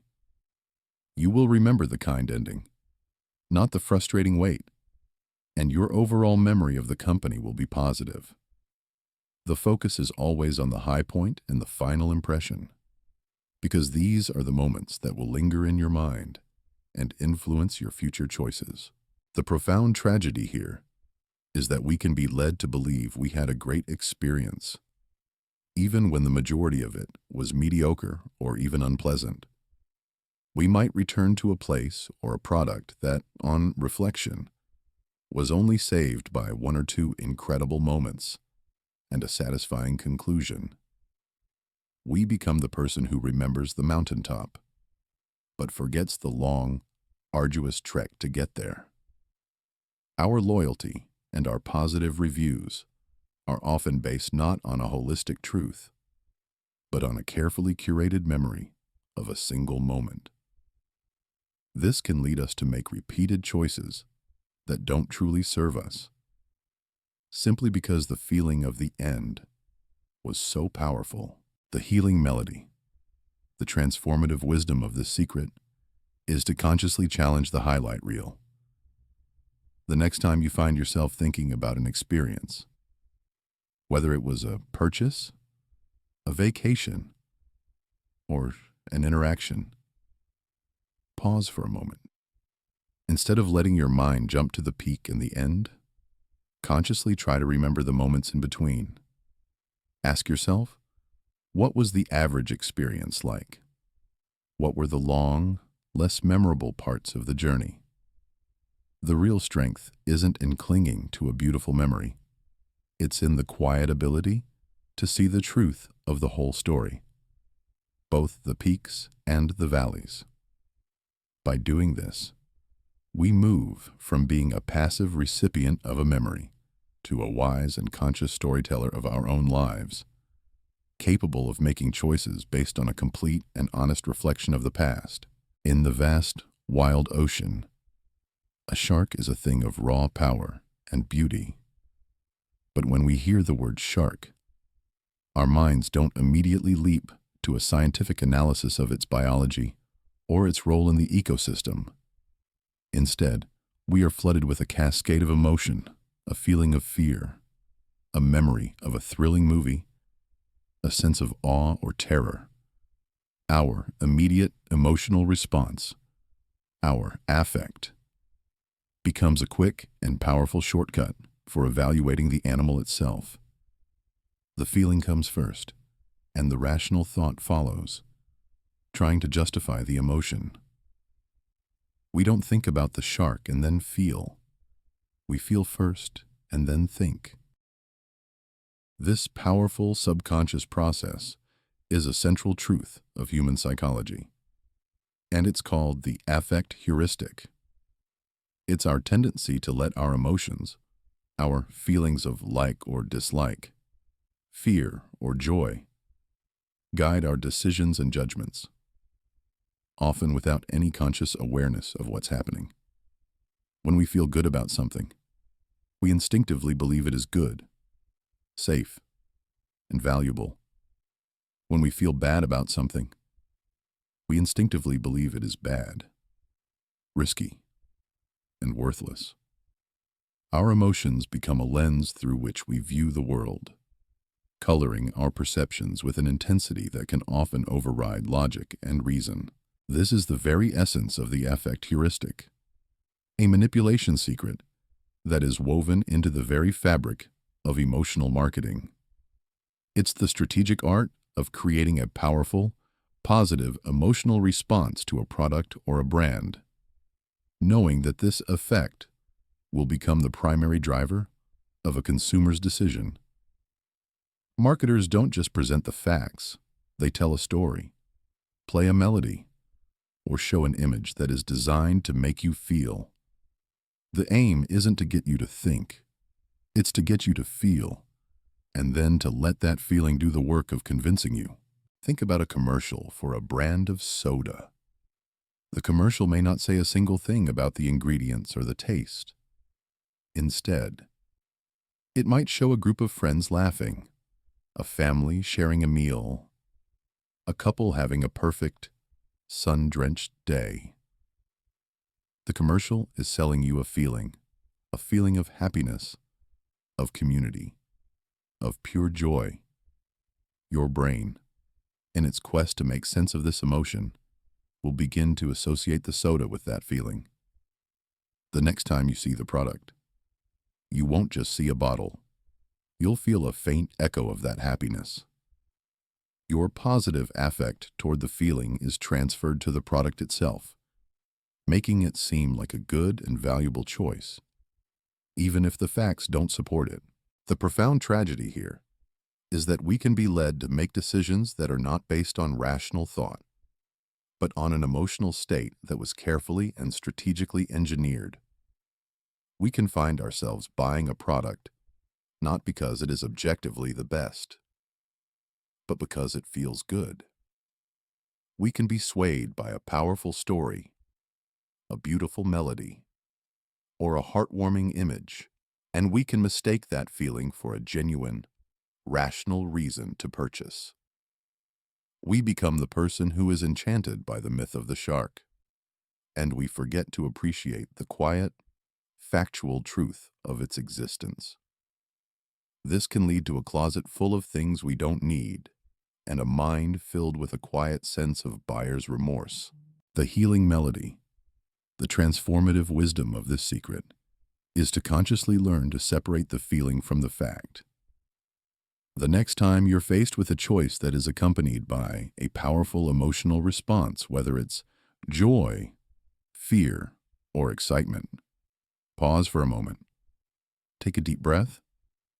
Ask yourself, what are the emotions I'm feeling right now? And what are the objective facts of this situation? Am I being swayed by a feeling, or by the actual merits of this choice?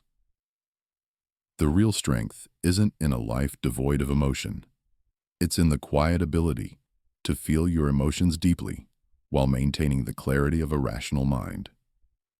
By doing this, we move from being an emotional reactor to a wise and conscious observer, capable of making choices based on a beautiful harmony of both our heart and our mind. In the vast, silent desert, a flash flood can appear without warning. For the animals caught in its path, there is no time to ponder, no moment to reflect. Their survival instinct takes over completely, a primal, ancient voice that screams, "Act now or perish." The perceived scarcity of time creates an overwhelming, biological pressure to move, to act, to escape. The urgency, whether real or perceived, short-circuits all other thought processes and forces an immediate, unthinking response. The mind is no longer in control. The instinct for survival is. This powerful subconscious instinct is a central tenet of human psychology, and it's called the urgency illusion. It's our tendency to let the perception of a time limit, or a ticking clock, override our rational, deliberate decision-making. When we feel that a window of opportunity is about to close, our brain enters a state of panic, and the desire to act quickly becomes far more powerful than the need to think clearly. The thought of, "I must act now," becomes the only thought. Pushing aside questions of, "Do I really need this?" or "Is this a good value?" The illusion of urgency creates a cognitive tunnel vision where the only way out is to act. This is the very essence of the urgency illusion, a manipulation secret that is woven into the very fabric of modern marketing. It's the strategic art of creating a powerful, often artificial, time limit or sense of scarcity to compel a consumer to act immediately. Marketers don't just present an offer, they present it with a countdown timer, a limited time sale, or a promise that the opportunity will vanish soon. The aim isn't to be helpful. It's to create the same primal sense of panic as the flash flood, a feeling that your only option is to act without thinking. Think about the ubiquitous flash sale that lasts for only 24 hours, or the website banner that screams, "This offer expires in 30 minutes," or the salesperson who whispers, "This is the last one in stock at this price." These aren't just details. They are psychological triggers. The countdown timer on a website isn't there to inform you of the time. It's there to activate your deepest fear of missing out. The message isn't, "This is a good product." The message is, "Your window of opportunity to decide is closing, and you must act now or suffer the loss." The illusion of urgency creates a pressure cooker for your decision-making, where the only logical conclusion is to buy. The profound tragedy here is that we can be led to make decisions that we would never have made under normal circumstances. We can find ourselves buying a product we don't need, at a price we wouldn't have paid, simply because the pressure of the moment was so overwhelming. We become the animal in the desert, acting on a manufactured panic, only to find that the flood was a mirage. Our choices, which we believe to be based on a smart, timely decision, are often a direct result of a subconscious, fear-based reaction. This can lead to a closet full of things we regret and a quiet sense of unease. The healing melody, the transformative wisdom of this secret, is to consciously learn to ignore the clock. The next time you're faced with a choice that is accompanied by a sense of urgency, pause for a moment. Take a deep, slow breath.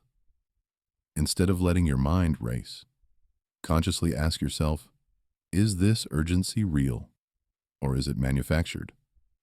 Would I still want this if I had all the time in the world to decide? The real strength isn't in a quick decision. It's in the quiet confidence to take your time. By doing this, we move from being a reactive participant to a wise and conscious observer, capable of making choices based on a sense of calm and clarity, not a sense of panic.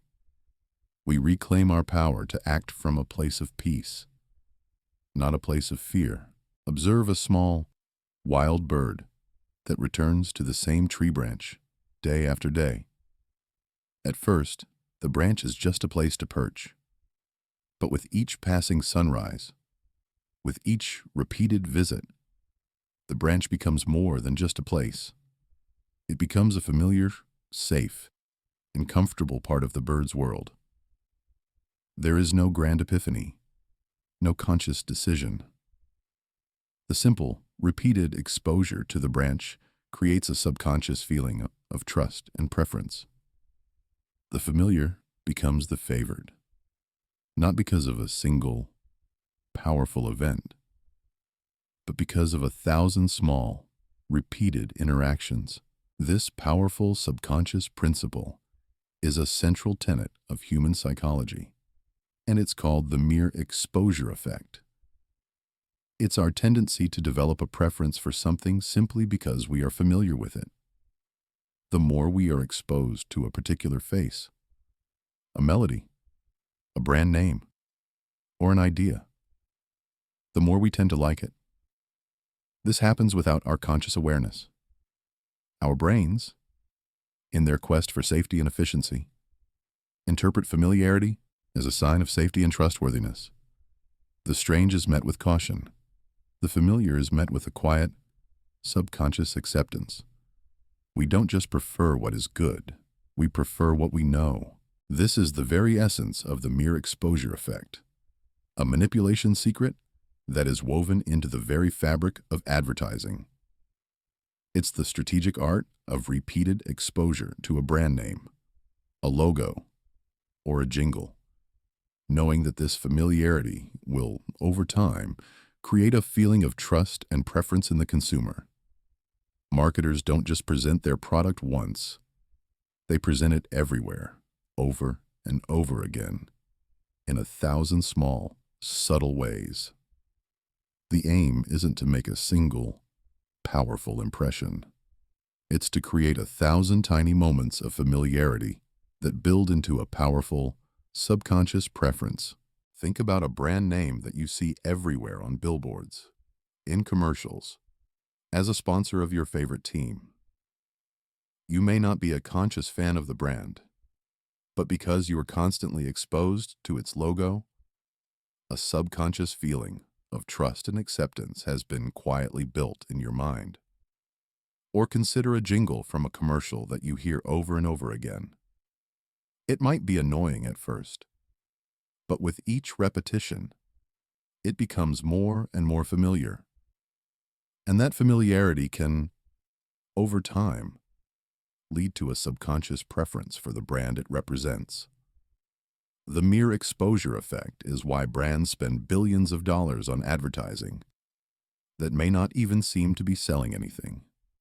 They are simply building a feeling of familiarity, a powerful and invisible bridge of trust between you and their name. The profound tragedy here is that we can be led to make choices not based on a product's actual quality or value, but simply because we are more familiar with it. We might find ourselves choosing a brand because it feels safe, only to discover that its quality is no better than an unfamiliar brand. We become the bird, returning to the branch not because it's the best one, but because it's the one we know.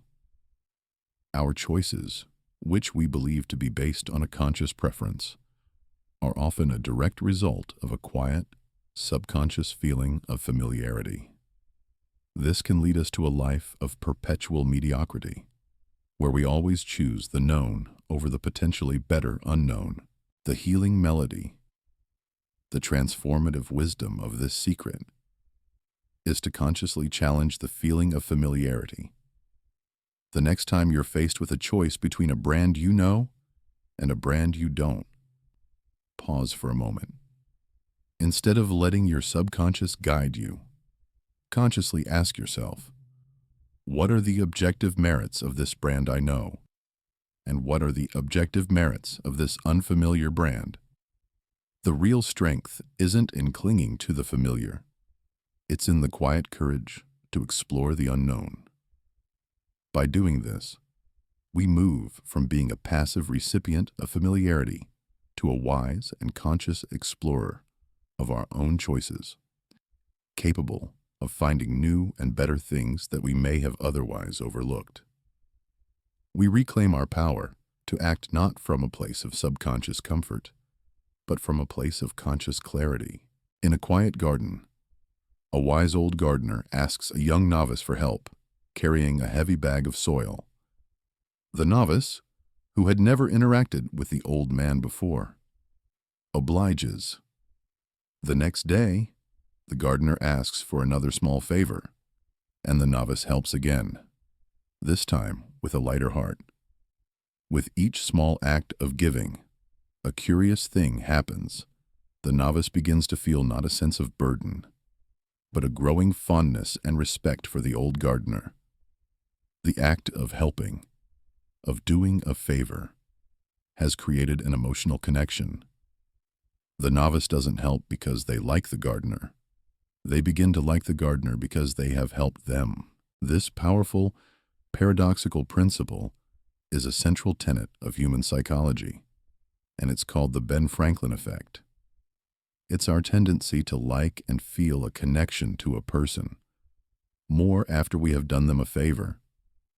Our minds, in their quest to maintain a consistent self-image, need to reconcile the act of doing a favor with our feelings about the person. We think, why would I have done this for them if I didn't like them? To resolve this cognitive dissonance, our brain subconsciously adjusts our feelings, generating a feeling of fondness and positive regard. The act of giving a favor becomes a powerful and invisible bridge to a positive relationship. This is the very essence of the Ben Franklin effect, a manipulation secret that is woven into the very fabric of personal influence and marketing. It's the strategic art of asking a small, simple favor from a potential customer or a member of the audience. Marketers don't just offer a product, they often ask for a tiny act of commitment, a small piece of help, or a moment of your time.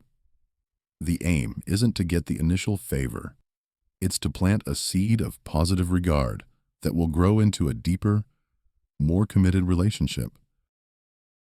Think about a social media post that asks a question and prompts you to leave a comment. You've just done a small favor for the creator. You've given them engagement, a piece of content, and a moment of your time. Or a website that asks you to take a short, simple survey about your preferences. By filling it out, you have helped them gather data. Or a salesperson who asks, "Could you just hold this for a moment?" while they grab a pamphlet. These are all tiny, seemingly insignificant favors. But with each one, a small, invisible thread of connection is being woven between you and the company. You have given them a piece of yourself, and your brain is now beginning the process of justifying that action by subtly increasing your fondness for them.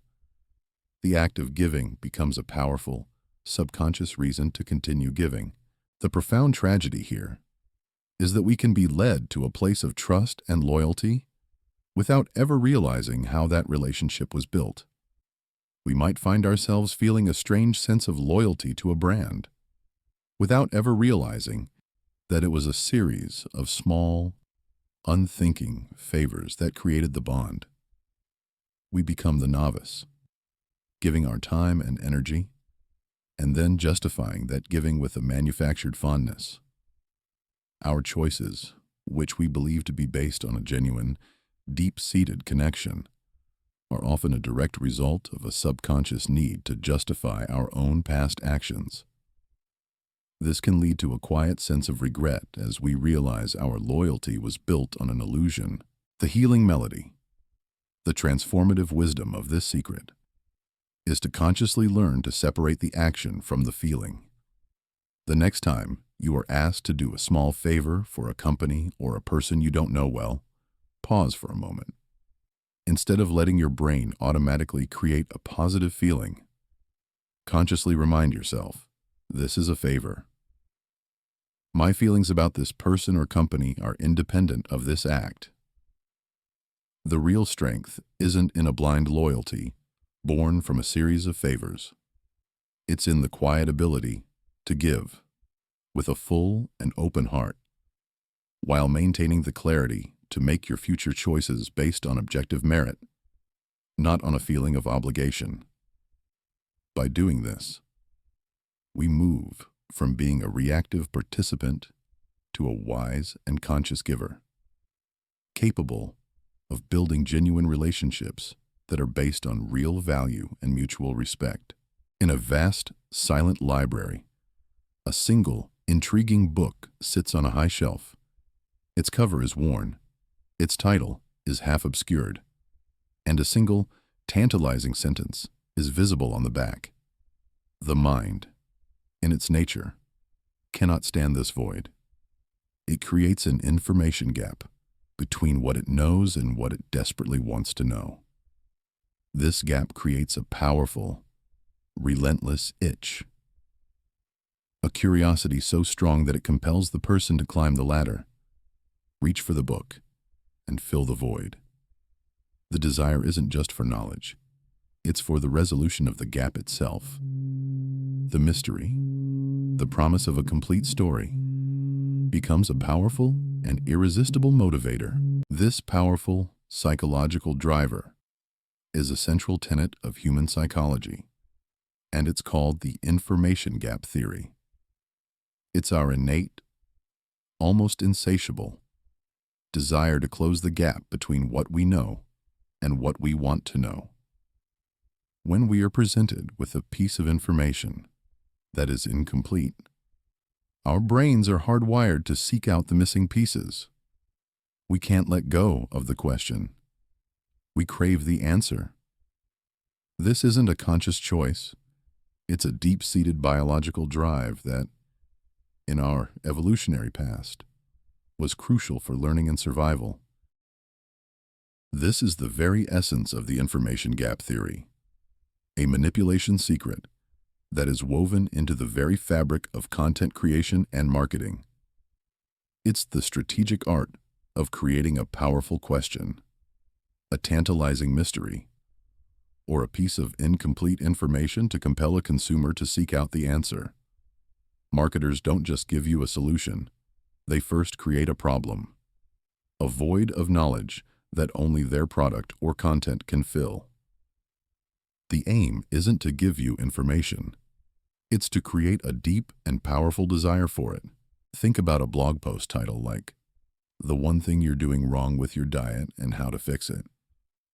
The title doesn't give you the answer. It creates an information gap.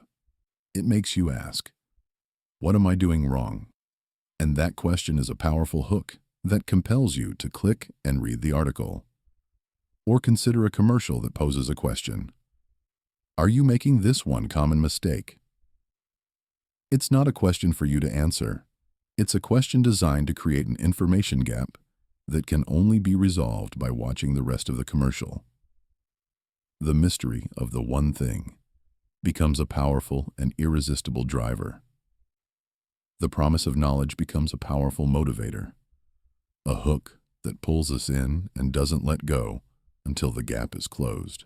The profound tragedy here is that we can often be left in a state of perpetual, low-grade curiosity, our minds filled with an endless series of unanswered questions. We can find ourselves spending our time and mental energy chasing answers to questions we never even knew we had, simply because they were strategically placed in front of us. We become the person climbing the ladder for a single book, only to discover that the knowledge inside was not as profound as the desire to know. Our attention, which we believe to be driven by a genuine quest for knowledge, is often a direct result of a subconscious need to fill a void that was intentionally created. The healing melody, the transformative wisdom of this secret, is to consciously learn to let the gap remain. The next time you're faced with a tantalizing headline, a mysterious question, or a piece of incomplete information, pause for a moment. Instead of letting your curiosity take over, consciously ask yourself, do I genuinely need to know this? Or is this just a manufactured curiosity? The real strength isn't in a life where every question is answered. It's in the quiet confidence to let some things remain a mystery, to be comfortable with the not knowing. By doing this, we move from being a reactive seeker of knowledge to a wise and conscious protector of our own attention, capable of choosing which questions are truly worth our time and which are simply clever tricks. In the vast, open plains, a young wolf watches its elder. It observes how the elder hunts, how it interacts with the pack, and how it navigates the terrain. The young wolf doesn't learn these things through direct instruction or a lecture. It learns through silent, powerful observation and imitation. It trusts that the elder's behavior is the correct and most effective way to exist in the world. The act of seeing and then doing becomes the foundation of its entire being.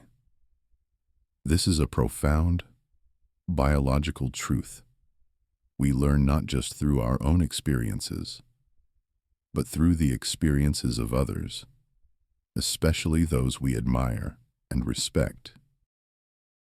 This powerful, subconscious principle is a central tenet of human psychology, and it's called the social learning principle.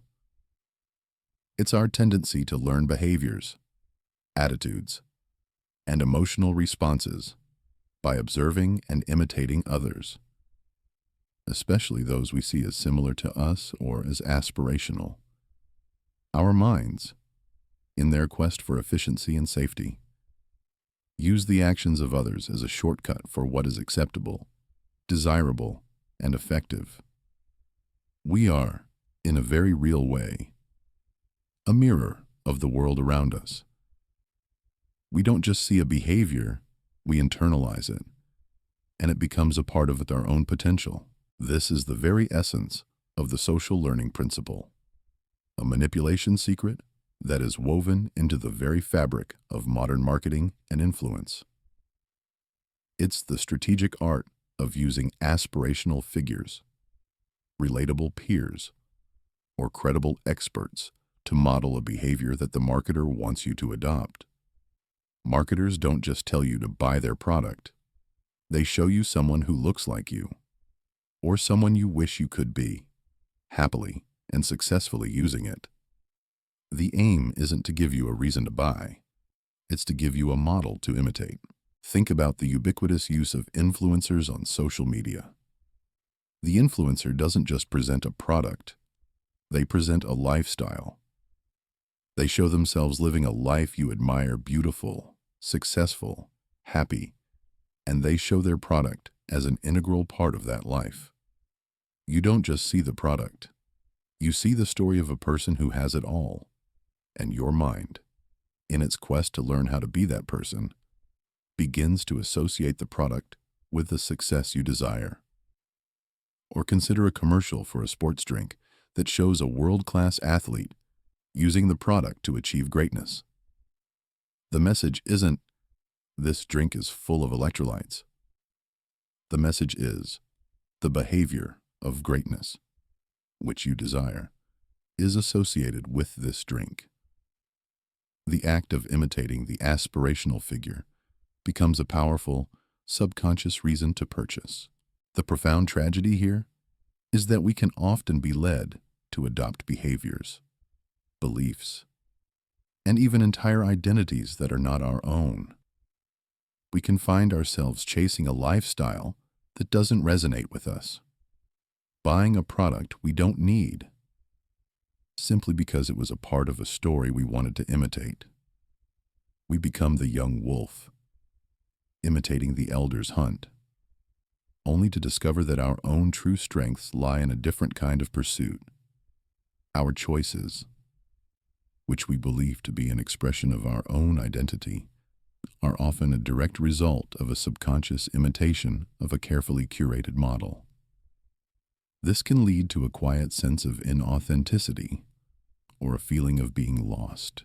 The healing melody, the transformative wisdom of this secret, is to consciously learn to separate the model from the behavior. The next time you're faced with a choice where a person you admire is modeling a behavior, pause for a moment.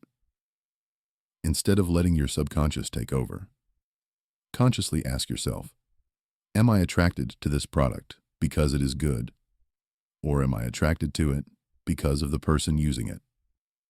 Is this behavior truly right for my own life, independent of the model? The real strength isn't in a life of imitation. It's in the quiet courage to be your own unique, authentic self. By doing this, we move from being a reactive mirror of the world around us to a wise and conscious creator of our own life, capable of learning from others while remaining true to our own path. So, here we are, at the quiet close of our journey. We've walked through the unseen forests of the human heart, explored the silent oceans of the mind, and stood face to face with the mirrors that reflect back to us our own deepest desires and fears. We've looked behind the curtain of the world and seen the strings that pull at our subconscious, the rhythm of reciprocity, the silent hum of scarcity, the powerful pull of the herd. This wasn't a journey to make you cynical or suspicious of the world. It was a journey to make you whole. The true gift of this knowledge isn't in knowing how the tricks work. The real magic, the true and lasting power, is in reclaiming your own consciousness. It's in moving from a state of being a reactive participant to a state of being a conscious and deliberate creator of your own life. You are not a pawn in a game of influence. You are the master architect of your own choices. You have the power to listen to the melody of your own heart, to discern your own truth from the echoes of the world. Think of all the times you've made a choice and later wondered, why did I do that? Perhaps it was the ticking clock of urgency, or the feeling of being a part of a crowd, or the pressure to stay consistent with a small, forgotten choice. Now, you have a name for that feeling. You have a quiet, knowing smile that says, I see you. You can see the illusion for what it is. And you can choose to walk a different path. The beautiful, healing melody that I hope you carry with you is this: your freedom lies in your awareness. It's in the pause, the deep breath, the moment of quiet reflection before you act. It's in the courage to ask, is this truly mine? This desire, this fear, this urge to buy, to follow, to conform. The answer will always be within you, a quiet whisper that is more powerful than the loudest marketing campaign. So, go now. Step back into the world, but not as a passive observer. Step back in as a conscious participant, a gentle warrior of your own mind. Use this wisdom not as a shield to block out the world, but as a lens to see it with profound clarity and compassion. See the beauty in the design, but never forget the power of your own choice. Your journey of personal growth is a continuous unfolding, a quiet walk toward a deeper and deeper understanding of yourself. And in that understanding, you will find a peace that no external force can ever take away. May you always be guided by the beautiful, unwavering light of your own conscious heart.